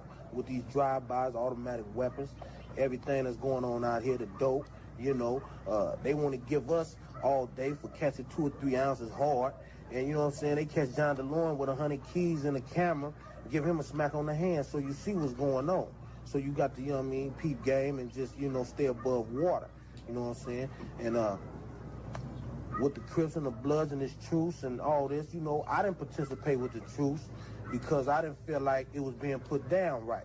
You know what I'm saying? I don't need to be drinking and hanging out with you to kick it with you. You understand? You stay in your neighborhood, keep your people organized, deal with your people. I stay in my neighborhood, deal with my people, keep them organized. When you see me, give me a pass. When I see you, I give you a pass. But all this, we gonna hang out and all that, I still think, you know, we need to go through some more steps and levels before we get to that point. Because I don't think everybody be sincere about, you know what I'm saying, putting this gang thing behind us. And I know a lot of people been killed behind it, a lot of lives been And this nigga died a year later. taken, you know what I'm saying? But my thing be like this. People want to be gangsters, they want to put work in, want to do this, but you can go around the corner and just shoot up 3 or 4 black men. The sheriffs get behind you. You got 2 AKs in the car, 4 Tech 9s, you know what I'm saying? 10 pistols, and they tell you to freeze, you stop. You understand? They only 2 individuals with 2 guns. You just went and shot 4 or 5 blacks up, but you freeze when they tell you. I'm saying if you're a gangster, sell the ranch, grandma, grandpa, the chickens, everything. If you're going out with bullets and gun smoke, don't just stop with yours. You understand me? Deal with it on that level. That's some real shit. Hold on. That's awesome. You're making us look terrible. And you know, homeboy was in the tunnel, you know, and we go and have a conversation. This time where we run the tunnel, you know what I'm saying? So to make a long story short, you know, this is where the after party's at, of course, at this world famous tunnel. Right. And So this is Jermaine Dupri now on Drink Champs, and they playing this shit like, yeah, what Diddy said. When I ran up and I asked him, and he said, Hit "No, the like so button. about Jermaine Dupri." And I was just like, yeah, I was just like, wait, hold on. What? Okay. Now let's first. I just know your answer from the way you just. Okay, I don't know your answer. What you want me to say? I have no idea. I don't know. Yeah, the facts. Yeah, what are the facts? Yeah, to that, and then we're gonna get to your party. The party. What? Well, I mean, that's what Puff said that Suge came into the tunnel. Him. Yeah. He came in the tunnel and told him he was looking for me. No. That when he said at the Source Awards. He was talking about me. Right. Yeah, yeah. Well, I guess we got an answer. Which side do you think is a little? Come on, man, y'all know better than that. That's not. I mean, we was there. I was there. By the way, like I said, I'm the guy that's been like at the forefront of everybody movement. Me and Snoop was like this. That's how I came. Like so. Me having beef with Death Row never was like that. Wasn't even. Suge was in my office, coming to Atlanta, kicking it, like hanging out at my office, and that's what I'm saying. Like, I invited Suge to my birthday party. Suge came to my birthday party with just him and his one dude. I invited Puff to my birthday party. Puff came with the whole Bad Boy crew. They had beef from that Source shit, but I wasn't ever even thinking like it was no real beef. I wasn't even invited. I wasn't thinking about it like that. But the whole night went. The party was great, beautiful party. Everybody had a good time. Then we went to this after party. We went to the after party. I guess Puff and Suge had some kind of like said something to each other before, whatever, at my party. So when they got to this after party, Suge came to the club, and Puff went outside, and they had their words in the middle of, what's the street, Maurice? Huh? What street we was on? All right, anyway. Look at my nigga with the polo pajamas. God damn it, Maurice. You killing him out here. That nigga looked in the mirror before he came outside. I respect you. So anyway, they had like their little words, right? And they went outside, and they went in the middle of the street. They were in the middle with Puff and Suge? Middle of the street, Puff and Suge. Wow. Outside in Atlanta. And this is at your party? Yeah. Is it a calm conversation or they? No, it's not a calm conversation. No, it's not a calm conversation. But not it's, just them. It's a very hostile conversation. Okay. And their cruise is ain't no crew. I mean, Suge has got one person. Puff got a crew. Suge got one. It's Suge and one nigga, and it's Puff and his whole. No wonder Puff was talking big shit. It was like 50 on 1. Dude with him. Okay. Right. 2. And all I know is Puff started drinking his champagne while they was talking, and I guess somebody must have said something to him. And next thing I know, Wolf, rest in peace, he let off a shot and let off a couple of shots, and Suge Man got killed right there. Wow. In Atlanta. Wow. That was the beginning of that whole shit. The one person that Suge came with, Suge getting an argument with Diddy, the one person that Suge came with end up dead, nigga. This nigga Diddy he always just was skating away. Like this is why when they said we know that he's a threat to society, and it's based off him even saying that no girls can come over my house. This make me think the feds know about some bodies, bro. I mean, it started at the Source Awards, but I'm saying once it got real. So you're saying like Big and maybe Pac might have been like. They ain't even had nothing to do with this. Yeah, but it affected Yeah, it went into that, but they ain't had nothing to do with this. Right. This was all like CEO to CEO shit. Wow. And what Puff are we talking about then? Did he have Big at that time or no? Yeah, of course. He had Big. Yeah, and then what did Suge? Who was Suge? The whole Death Row. Yeah, the whole Death Row. Yeah. I mean, this is he's like saying this after the what I'm Source saying. Awards. He's saying after he's saying that. Yeah, this is after. This is after the Source Awards. This is like it's after the Source Awards, and I started having these birthday parties where I call people and have everybody come to my birthday. So it's like DJ Khaled bit your shit because I remember you who did it first. Magnifying more. Suge lost a friend in Atlanta that was murdered. Jake was a good guy, and they were saying all that had something to do with Puffy people. And I think Jake's thing was more of a setup job. A lot of people was pissed off about that. We outside. I'm sure they were. Death Row and Bad Boys. This is on some total street shit now. There was a war of words before that. Now, there's a body. So, December of 1995, Death Row throws a Christmas party up in the Hollywood Hills, and an individual named Mark Anthony Bell, a friend of Puffy's, attends this party and is accosted and taken upstairs. Suge Knight, Tupac Shakur, all confront him and say, listen, we're gonna beat your ass until you tell us where Puffy's family house is out here. We gonna whoop your ass till you tell us where Diddy is, nigga. In Los Angeles. And Mark didn't want to give that up, and they did some things to him. He might have got a few punches, and he probably drunk about 20 shots of piss.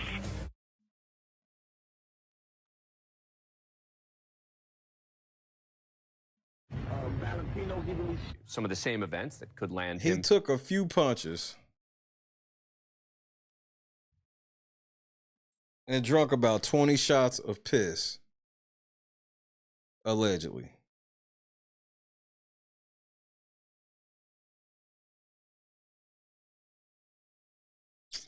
All righty.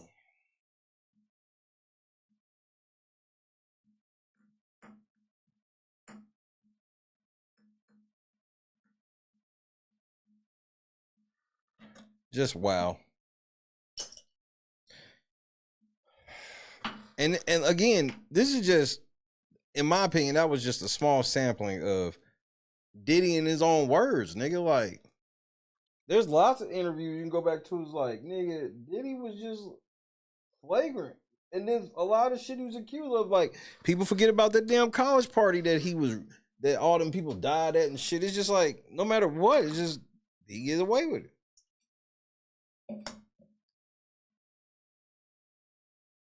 Yeah, sure, wow. But he ain't make Puffy drink that piss. Last time he saw Puffy, his mans got killed. And that's just on some real shit. And that, at least at that scenario, and I ain't saying that shit like, obviously they all on demon time and all that shit. But just by they rules, that's what happened, nigga. Like, nigga, your mans got shot last time you saw Diddy. So to make somebody drink some piss after that, whatever, nigga.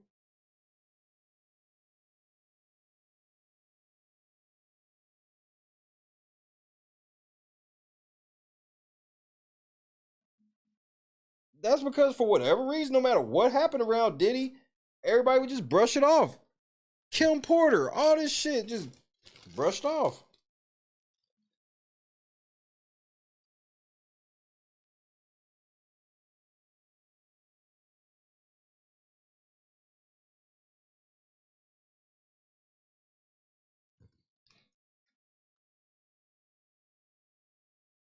Just brushed off. But that's why it's like this going to jail for Diddy. That's why it's just such a big fucking deal. Cause it's like people that have kind of known about this nigga from Jump Street. I guarantee it's still some people feeling like, you know,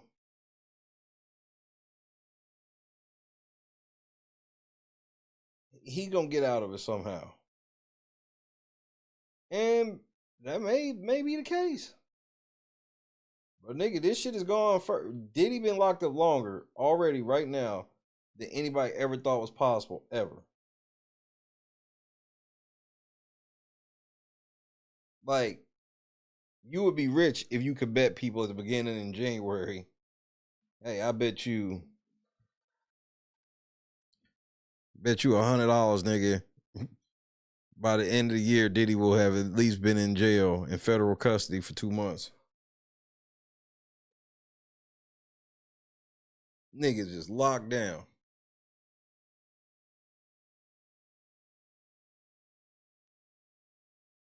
Bro,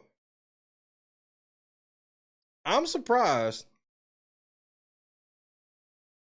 that Diddy ain't done no jail interview yet. Whether or not they can actually get in there or if on the phone.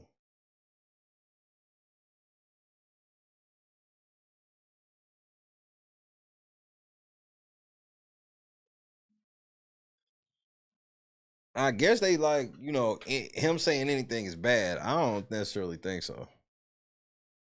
Diddy got a different, Young Thug wish he had Diddy pull with the public.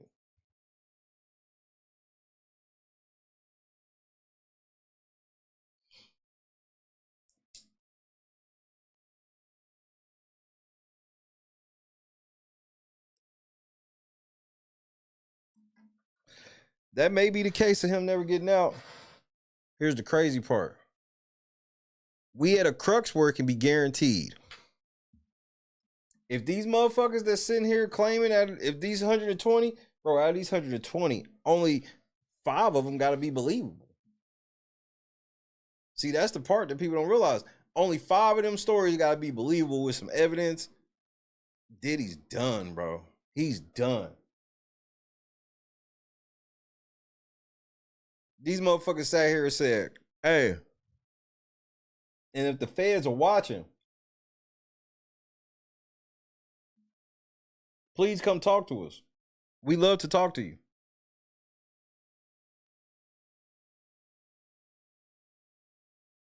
$120, including someone who was 9.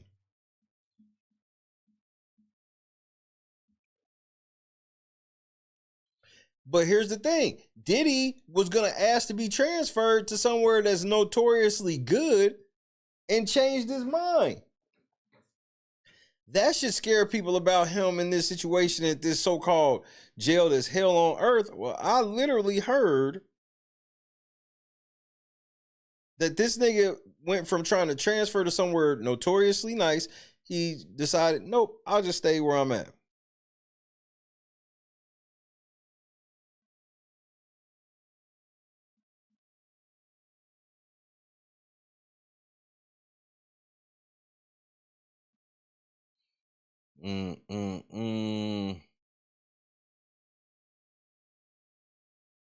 Yes, thank you, Mashia. He wanted to go to New Jersey.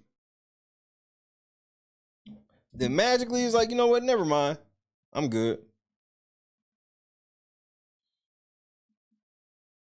Hey, and I meant to play this clip. Don't you know that Freddie revealed?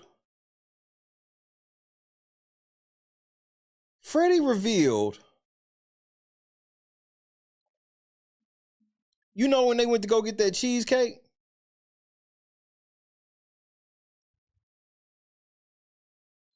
Do you remember when the band went and got the cheesecake press? 1 for yes, 2 for no.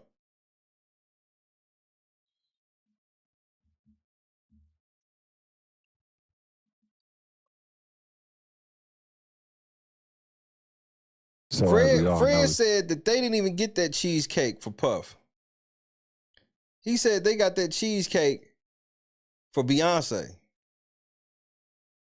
So as we all Beyonce. What the fuck was Beyonce doing at that house, bro? Huh, Jay? Let's not forget, Beyonce came in the game young as fuck. They groomed and ran through her. She was not the most talented or the most prettiest out of fucking Destiny's Child. But she was created to be the lead from jump.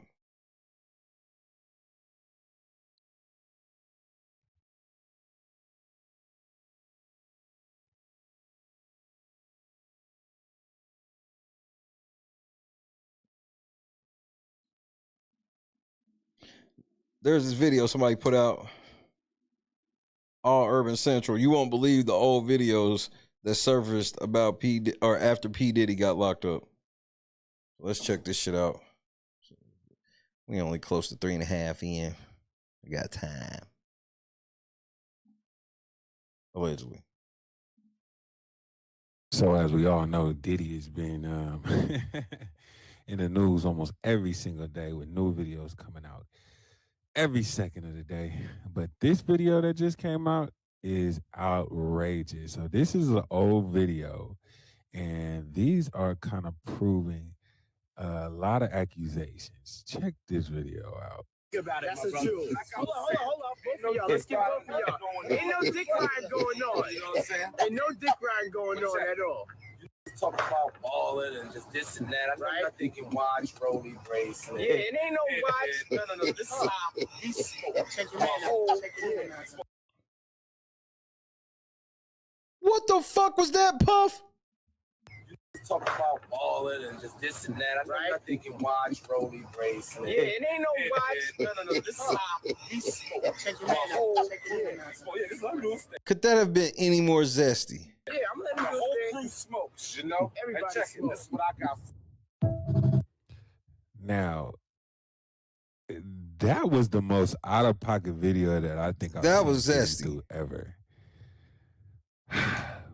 This man was about to take off his shorts. He did almost. And then he got his fingernails. Then he gave this spin around in the spirit finger. That was... Check this video Let me see that again. That's a truth. Hold on. First of all, why he just take off his shirt like that? Oh no!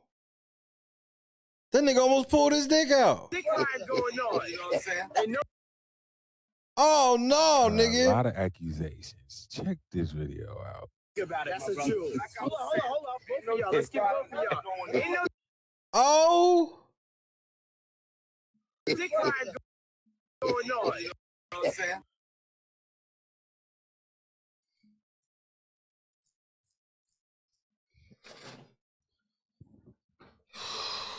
You know, Rick is so wild and has went so far off the the meter. It's shit that I can't even tell you on TV.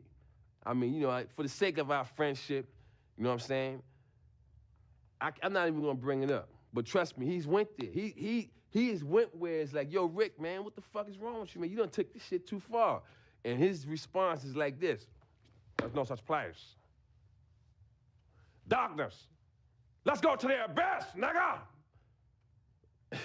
I'm not with it, man. I don't want to go to the abyss, man. You know what I'm saying? Rick wants to go to the abyss. In fact, he dwells in the abyss.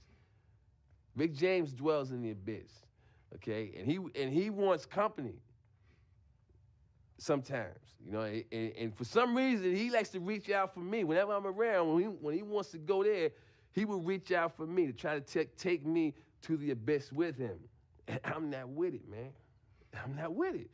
And that's when we end up, you know, tussling or whatever, you know what I'm saying? This is y'all mans. Ain't no dick riding going on at all. Talk about No dick riding going on. Look, he tried to take his drawers off. This man. It looked like his drawers are off. Dick riding going on. You know what I'm saying? Right, look, bro ain't got no drawers on under there. Ain't no dick riding going on at all. Talk about balling and just this and that. I'm thinking watch, Rolly, bracelet. Yeah, it ain't no watch.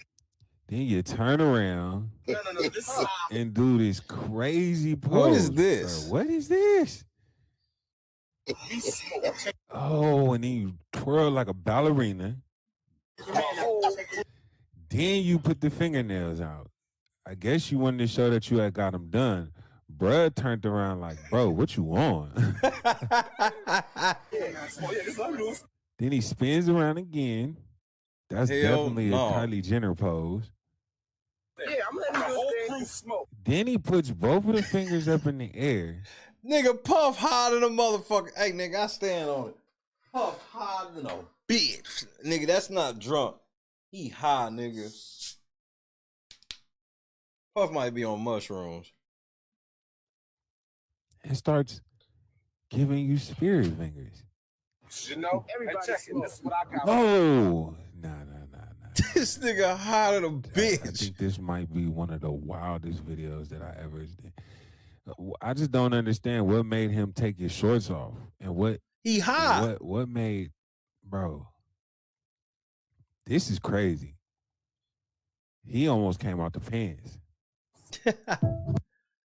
It's just one more time in real time. About it, that's the truth. Hold on. Both of y'all. Let's get both of y'all. Ain't no dick Oh, hell no. You know what I'm saying? Ain't no dick Oh, my riding Lord. going This on nigga at dick was out, bro. Talk about balling and just this and that. I'm thinking why. And the fact that this nigga kept talking, he knew that A, Puff do shit like this, and B, if he say something, his career over. Like, y'all sitting here trying to talk this gangster shit while Puff is just standing next to y'all doing the most zesty shit ever. And y'all gotta pretend y'all don't see this nigga because he gonna fire your dog ass. Hold on, both of y'all. Let's get both of y'all. Ain't no dick riding going on. You know what I'm saying? Ain't no dick riding going on at all. Talk about balling and just this and that. I'm thinking watch, Rolly, bracelet. Yeah, it ain't no watch. No. This is how he smoke. Check your man out. That's high. Nigga, that nigga, he on X or something, nigga. That ballerina twirl, that's MDMA, nigga. I'm thinking watch, Rolly, bracelet. See, look, I'm gonna tell you why he felt the confidence to do that. See, he hot in a motherfucker. He looked out and saw all that ocean, nigga. He was like, nigga, I run everything, nigga. Watch how I do this fly ass shit like in the videos, nigga. No. This is how he smoke. Check your man out. Nigga, killing these hoes. Yeah, I'm letting the whole crew smoke, you know? Oh, my Lord. Everybody checking. This is what I got. Oh, nigga, you gay. Yeah, Diddy did it. He did it. He's just a little bit too comfortable. Yeah, Diddy was X'd out, nigga. The brothers. But we got a whole bunch of other videos, man, I just found on the internet. And all of them are starting to make more and more sense. Check this one out. That was good. So like that tone, that when it wasn't perfect, but it was naked, You know, I'm not saying to do all your joints like that, but when it's real, it don't really matter. I'd rather get the emotion. So y'all gotta get naked. You know what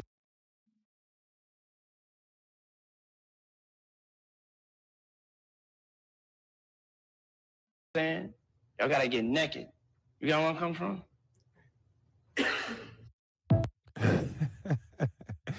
He really told his group Day 26 that they got a bunch of men to get naked, and he was not lying. Check this out. This is a video of French Montana and Diddy doing some crazy touchy-feely on live TV. Oh boy, welcome to the show. What's up, big brother? How did you?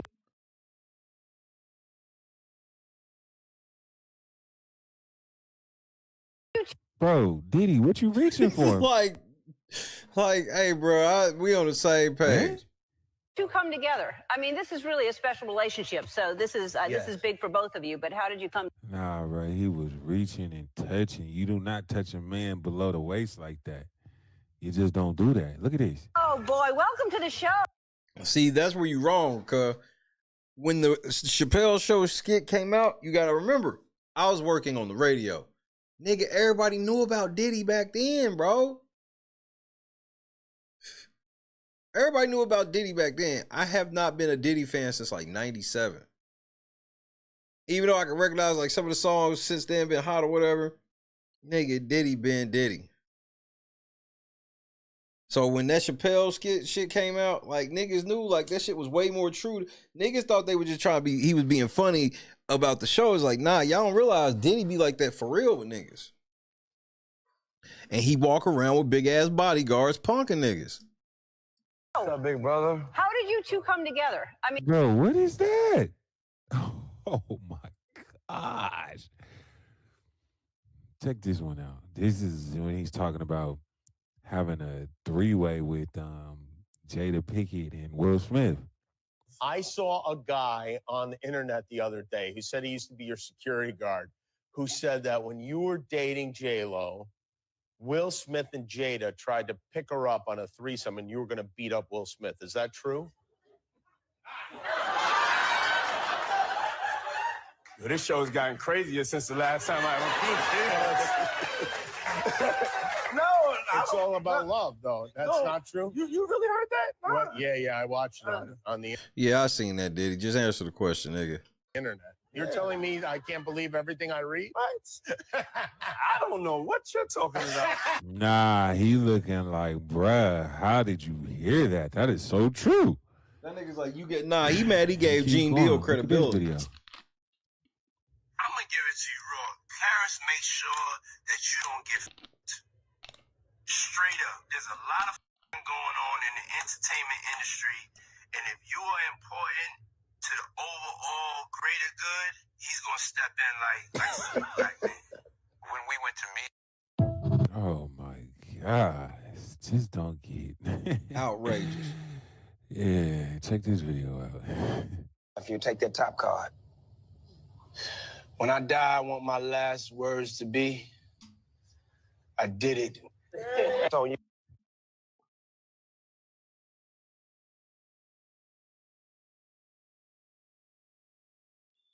There's nothing you have said, Diddy, has aged well at all. Diddy did it. He said it. If you take that top card. When I die, I want my last words to be, I did it. He did it. He said it. Look at this interaction. Like none of between, this shit is aged Travis properly Scott at all. and Diddy. He had Travis so nervous. Travis had to run away. Yo, everybody, my baby bro, we here. Tomorrow it's time. It's time. What you gonna do to that thing, man? Yeah, they better tune in. They better tune in. No, Brad. He said, what are you going to do to that thing? And Travis Scott knew exactly what Diddy meant, and he ended up running. He screamed. He ran from it. No, that's wild, bro. What are you talking about? Yo, everybody, my baby bro, we here. Tomorrow it's time.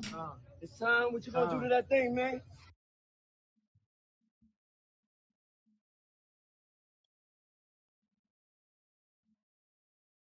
It was at this moment that he knew. He fucked up. I would have been swallowed up. Have you ever been swallowed up? Have you gone through a time of swallowing? Yeah, they better tune in. They better tune in. Let's go. Bro, even the people was looking like, why is Yeah. Travis running like that? No they were business. concerned for Everybody, him. my baby bro, we My here. baby bro, Tomorrow is time. tomorrow is time. It's time. What you gonna do to that thing? What you gonna do to that thing? And Travis Scott said, whoa, wait, pause. I gotta get up out of here. Yeah, they better tune in. And watch how you see the people. Like, Tune in. this girl right here was looking like, what happened? What is he running from? Why is he like that? Let's go. Even security was looking like, bro. Yo, everybody. That's crazy. Now, y'all forgot about this interview right here. Okay. Now, we need alcohols. Right. Alcohols. Right. Not just one alcohol. Alcohols. Right. Just different Plurals. blend. You need the Blends. ladies, you need the booze. You need some water. For watering plants? No. Yeah. No, water. I don't know if guys have noticed this. Like, a lot of ladies drink water at parties. They Right. just, so you have, if you don't have what they need, they're gonna leave. Right. Gotta right. keep them there. Right. You need locks on the doors. Okay, this is sounding kind of dangerous now. It's a little kinky, but Yeah. rock with me. But just check it out. You need a lot of heat. A lot of heat. Yeah. Heat. You mean that physically the place has to be hot? So make it don't have hot no and air lock the conditioning. doors. No air conditioning. No. Why is that? Heat affects the alcohol, and it also affects, like, everybody gets a little bit more comfortable and loose. Builds up a nice little sweat. That just sounds disgusting. Make them drugs kick in. Man, that's crazy. And Make the them videos drugs don't keep kick in. stopping. Like, check this video out, man. Well, he had Damson and Drees in his house. In the game, my brother eating some chicken and waffles. This pretty black motherfucker here.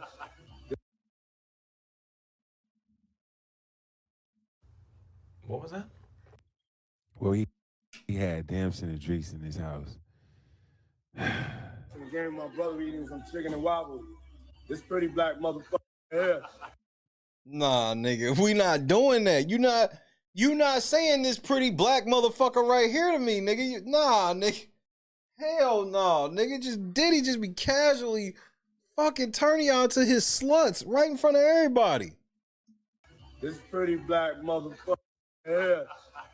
This pretty black motherfucker here. You know what I mean? Hey, yo, you did your thing this season. And let's get my nigga Man Boy. Melvin the Great, nigga, called this nigga. I told y'all, I'm glad this nigga found this video. This is the video I was telling y'all about. Where I was like, man, he be fucking with YouTubers too and shit. Melvin the Great, he called this nigga Man Boy. And y'all niggas over Puff House. Nigga. But Melvin must have said no. That's why he ain't never pop off. I had to pat him down for in my house. He was so believable. He's got a little bit of Man Boy in him, though. I can tell. What? I wasn't gonna say it, nigga. I was gonna let it go. First of all, he said he had to pat him down before he came in his house. Like he wants to pat down a nigga name that he named Man Boy. Like, nigga, this nigga Diddy, bro. And I seen these shits when these shits happened, and nobody gave a fuck. There's a whole segment of people that's like, this, especially now that these videos have come back up, like, niggas like, man, we been seeing this shit. I'm pretty sure he patted him down. Then he said, you got a little man boy in you? And then he... Because this shit was happening so much that maybe like about 7-8 years ago, it became okay where people just wasn't even saying shit anymore. It was almost like a thing where it was like, man, everybody know this is just kind of how Diddy is. Paul Franklin, beautiful black mother. Oh my God. He's got a little bit of Man Boy in him, though. I can tell. He's got a little bit of Man Boy in him, though. Man, Diddy, why Why? Why you like this, bro? Great question. Look at this. Birthday to you. Like, what the fuck is going on? Diddy butt naked in a robe singing happy birthday to this nigga first thing in the morning with no shirt on. He the great French Montana and he ain't with no bitch first thing in the morning on his birthday. Happy birthday, dear French. Happy birthday to you. Hell no. Bro, French Montana looks so uncomfortable. And right I there. remember when that shit happened. Nobody gave a fuck. Everybody just kind of laughed it off. When Diddy do this type of shit, they just like, this is just Diddy being Diddy. And then you stop, it's like, nigga, what is Diddy doing there at the first thing in the morning? What are you doing with Diddy first thing in the morning on your birthday?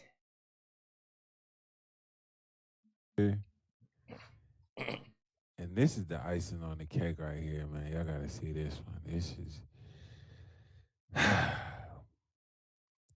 50 Cent brought out Jay-Z, and then Diddy came out, and Diddy had to slap Jay-Z's cheeks. What part of the game is this, bro? What you gonna do for him, Jay? I want to take him back a little bit. Well, shit, man. You put your Rockefeller sign on the city. Put your Rockefeller sign on.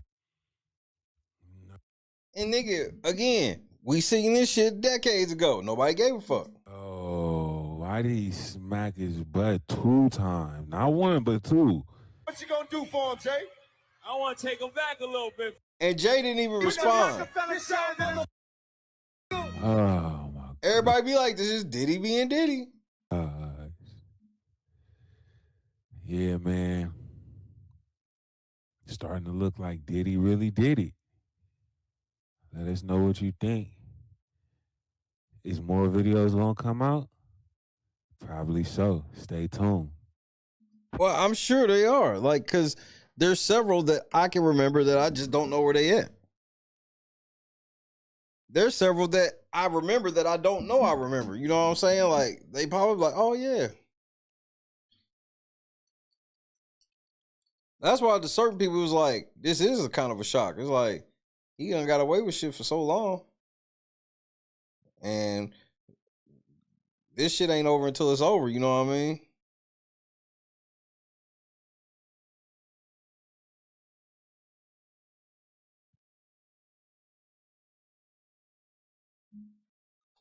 Nigga Fab was like, nigga, we partied. What you mean we did party?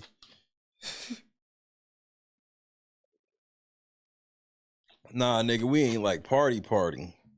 Nah, nigga, we party. Amber, what's happening? Nigga was like, nah, nigga, we party. Nah, nigga, we actually party. Nah, nigga, we ain't never party. You know what I'm saying?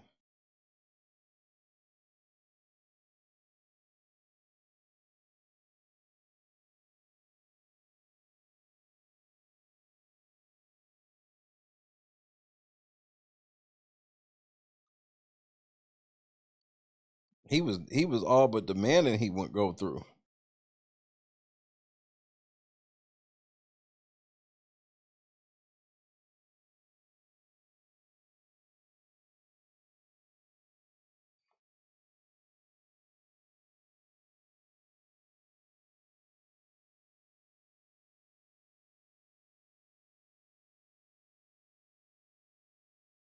Vince Staples talking about Fab always got me dead.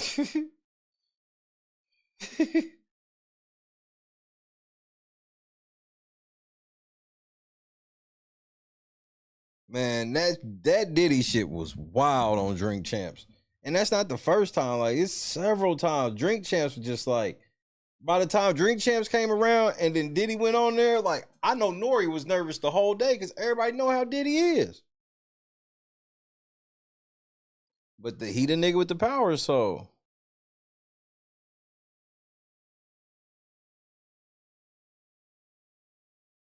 Nori told y'all motherfuckers there's certain doors that you can walk through. And he didn't go through all of them. He claim he ain't go through any but bullshit, nigga. You got a show called Drink Champs with all that Diageo liquor on there, nigga. So stop playing.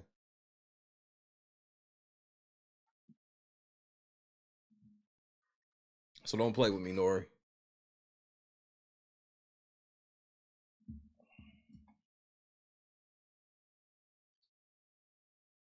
Make sure it ain't nothing else. This nigga Diddy pulled his damn shorts down and shit.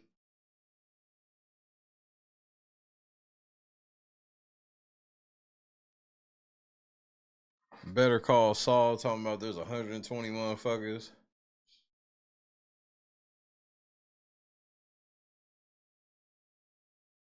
Oh shit, hold on. We need to check this out before we go. Oh yeah. P. Diddy's former bodyguard speaks out about accusations. So this has to be not Gene Deal.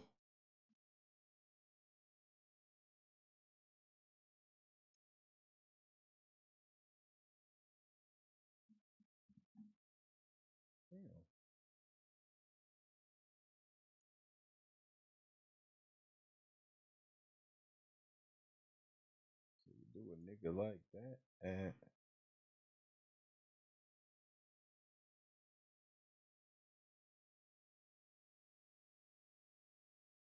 fuck it, I'll just do it this way.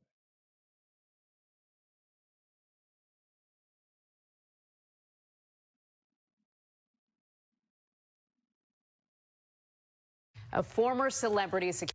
Come on, nigga. I'll tell you to play. Get over here where everybody can see it first. Hit that like button if you have not already. Is Diddy he gone? Diddy. A former celebrity security guard accused of raping a woman with Sean Combs 23 years ago now claims he's being falsely accused and unfairly linked to Diddy. Joe Sherman sat down to tell his side of the story to investigative reporter Sarah Wallace. There were no restrictions on this interview, no questions off limits. Joe Sherman says he doesn't doubt the alleged victim's claims. He just says he wasn't involved. Sean Combs remains locked up in Lower Manhattan on federal charges that include sex trafficking. It's a lie on me. That's all I'm saying. Big Joe Sherman wants you to look at his face and listen. I don't know this lady from anywhere. You've never met her. Never in my life. He's talking about this woman, Thalia Graves. I will say that when you have Gloria Allred with you, I'm inclined to believe you less, just to be honest. Who appeared at a highly promoted news conference last week with attorney Gloria Allred. The trauma of the assault has taken a toll on my mental health. The attorney for Graves announcing a federal lawsuit claiming that in 2001, the then 25-year-old was drugged and bound and viciously raped in the Manhattan headquarters of Bad Boy Entertainment by music mogul Sean Diddy Combs with his bodyguard and head of security Joe Sherman. I'm not questioning her integrity. I'm questioning her claims against me. I wasn't the head of the security. You got the wrong man. I've never seen you. I've never did anything negative with you. I've never been in the same room with you. Not only wasn't I there, I wasn't even in New York. Sherman says he did security for Bad Boy Records in the 90s, but wasn't working for the company in 2001. Well, if that's true, well, damn, Mariah Carey still look good. Me and Mariah Carey. Sherman provided us with his personal album of photos with celebrity clients. He says he's protected over the years. Me and Beyonce. He says he did see Diddy at industry parties after Sherman left the company, but there was no relationship. Big Joe maintains he is being set up by false accusations. Her and whoever that she's in cahoots with was orchestrating a money grab, and she wanted me to be part of that money grab. It says it right in her texts. She wanted to get Diddy. Sherman showed us texts from an Instagram account starting last November. He says his team has linked to Graves. And why she sitting there like she trying to get him to fuck? Bro, this old lady need to chill out. She trying to get this nigga. Hey, nigga, you better be careful, nigga, because she gonna end up putting a case on you, too. From an Instagram account starting last November, he says his team has linked to Graves. We confirmed the connection. The first text asked if Sherman was a security guard for Puffy. She confused me because she kept saying, "Are you Big Joe?" I said, "You're on my Instagram." When she asked, "Are you Big Joe?" what did that mean to you? That means that she don't know who I am. The text asked him to call the number and goes on to say, "If you will be my witness against Diddy, then my attorneys will leave you out of any proceedings because we have statements that you physically showed over 8 people, videos of me and you to people in the studio." Sherman responded, "I don't know what the expletive you talking about." I don't know what the expletive you talking about.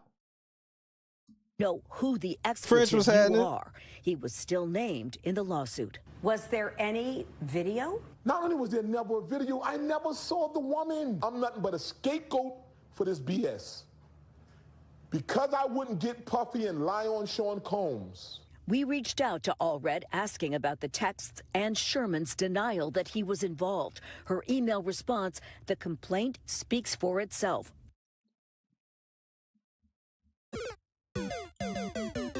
Well, you can cross her out. That's why I never went over her press conference. Gloria Allred was involved. No further questions. Our client looks forward to her day in court. Allred's lawsuit describes Sherman as being involved in a company that produces and distributes pornography. I don't show nude women. He says his media outlets publish Rhymes, dimes, where entertainment meets sexy. So this is like a new age FHM or a Maxim. You know, urban rap magazines that often feature scantily clad women, arguing the photos are similar to ones he's. Nigga, why did they try to blur out all that ass, nigga? Y'all niggas, nigga, we see it, bro. You might as well just let it happen. You might, like, y'all low-key hating, nigga. Posted on social media. Am I wrong for having fun on my birthday? Yes, I did all that. I'm single. Right. Cake Watch 2021, nigga. You could call me that. But I never disrespected or seen this woman in... This nigga, so y'all trying to say because he got some lap dances on his birthday on a yacht, that means that this bitch is telling the truth? That's a wild-ass stretch, my nigga. My life. Come on. It's a money grab because they told you it's a money grab. And she know that what she did to me destroyed my family, destroyed my livelihood. I can't get a job. Sherman's legal team says they plan on filing a counterclaim in the near future that will likely include defamation. Combs's attorneys have not yet responded to the lawsuit. Sarah Wallace, News 4 New York.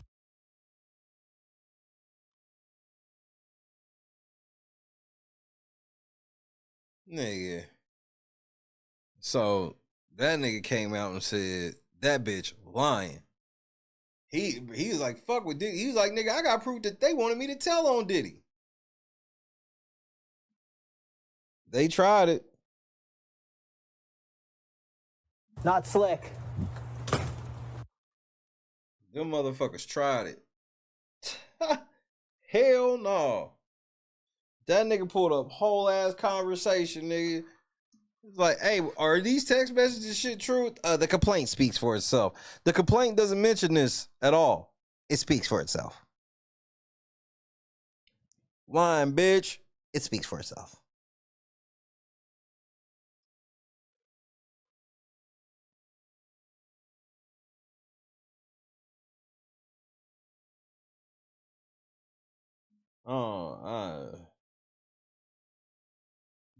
Who knows? I don't know what the play is here, but that's a whole ass L. Like that's a L.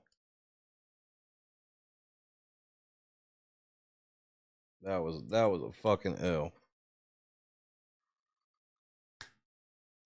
But we expected these. Again, this doesn't make me be like Puffy ain't do nothing because I expect somebody as big as Puffy. I expect there to be a couple people trying to get paid. Try to get quick settlements.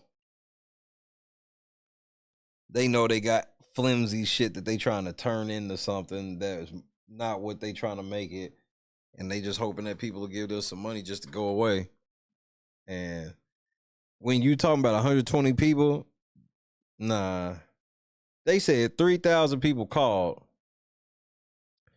They've only kind of, and they've narrowed it down to like 120 that are willing to, like, with proof and shit.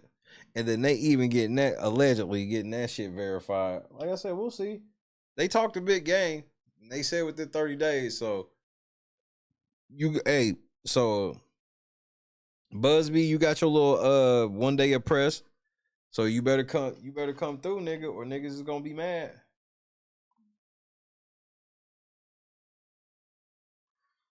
You better come through, or niggas is gonna be mad. I can't blame them.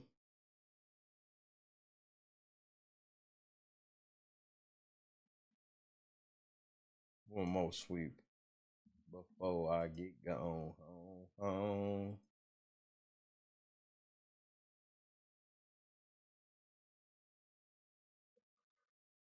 Yeah, I'm gonna park here. Fuck it. Say goodnight to your boy, Diddy. It's only gonna get worse. You see they trying to go with the overkill because everybody's reporting this shit like it's a fact, Diddy. These niggas came out and did this shit and they ain't even have to like put proof yet, Diddy. They just like, nigga, you did it. Nobody even has to fuck it. Like, they come out with, I gotta be honest, man, that's a wild ass number. Just to come out and throw 120 on Diddy like that, just like in a day, with no fucking proof, no evidence, and this shit is literally on NBC News, and I'm looking at it right now, NBC News, 769,000 views 12 hours ago. Law and Crime Network, 345,000 views. Well, I don't think it's about that one. Let me see what these other ones.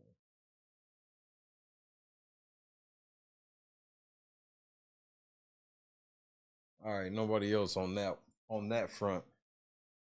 But they literally are already like, I mean, I've seen several YouTubers report on that.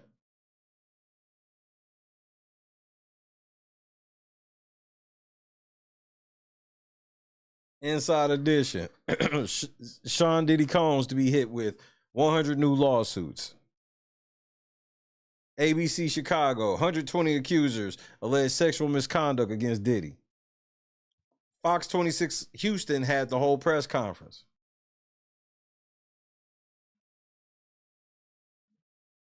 And not they starting to look at Diddy and Ellen's relationship.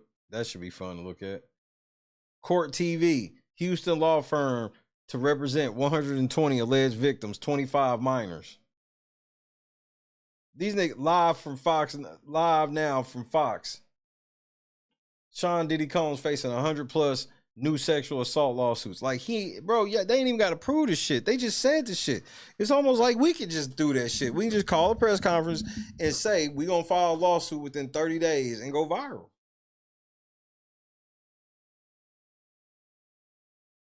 This shit's fucking crazy.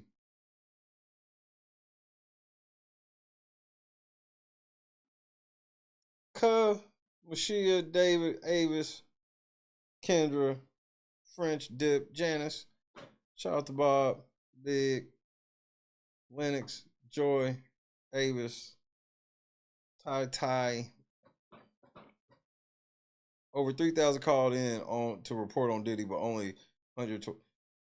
Well, yes, but the way he made it sound, that's why I was like, it was funny how he was wording it because he was making it sound like, did you narrow it down to that or again? But it seemed like they narrowed it down because they were clearly trying to get more people to call in. JC in the cut one time. Ladies, break out the Methuselah. Peace, James, Amber. Celebrating 300 episodes. That's a lot of them motherfuckers, bro. Especially with all that's going on this year. 300 episodes of this shit's a lot, cuz. But then again, I'm probably lying. God is great. God is great. We about to start this weight loss journey.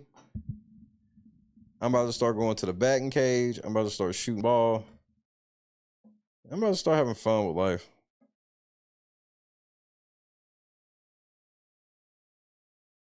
But then again, I'm probably gas. Cynthia.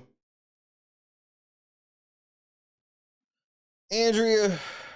I hope I didn't miss nobody. If I did, my bad. You be all right. You better be all right, nigga. Like, what the fuck, nigga? It's 300.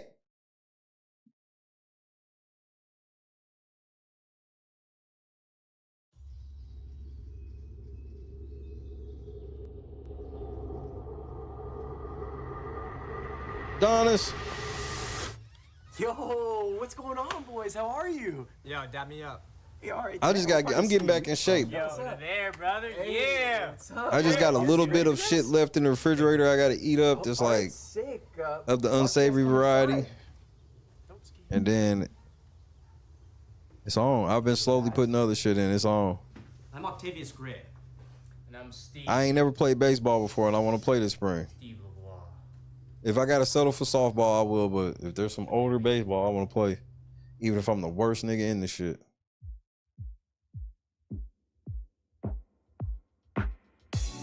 Basketball, I'm gonna fuck these niggas up.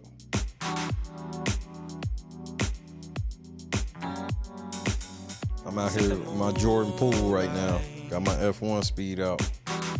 Pick you up, baby, I'm looking so fly. Sunset rooftop, yeah, that's nice, right? Hop in the G-Class, I know you need that. Heart racing fast like the speed of light. Is this attraction? Keep going, African and blessed. You want satisfaction? Keep going. But only for one night. Blog or vlog, whatever the fuck the kids call it now. That shit coming soon. We're gonna see if Shake can lose this weight. More importantly, fuck losing the weight. I just want to be in shape to play. I don't give a fuck if I'm built like Prince Fielder, nigga.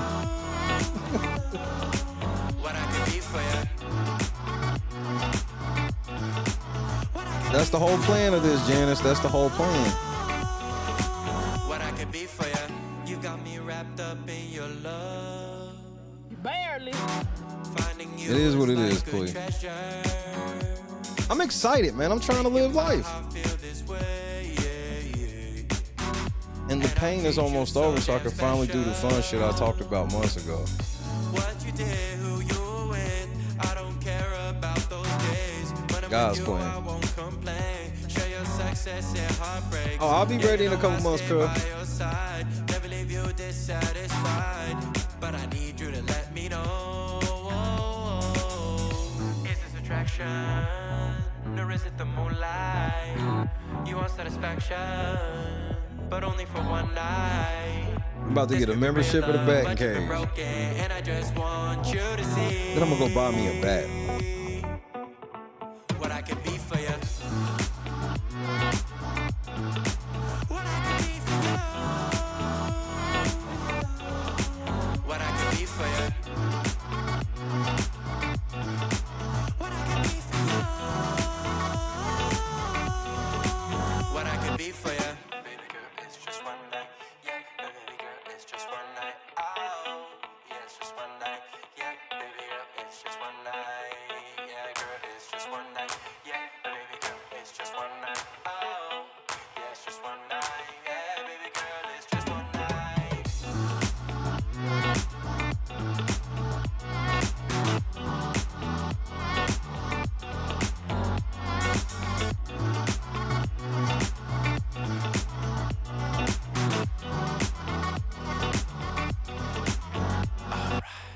Crushed it. God is great. God is great. Say it 298 more times.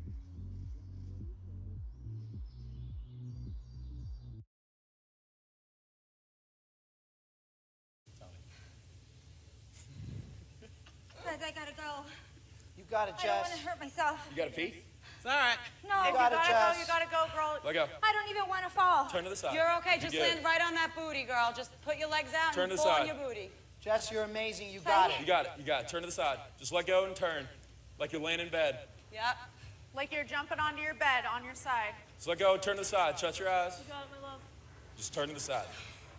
You're okay, Heifer. I've never even heard of him. I'm petty.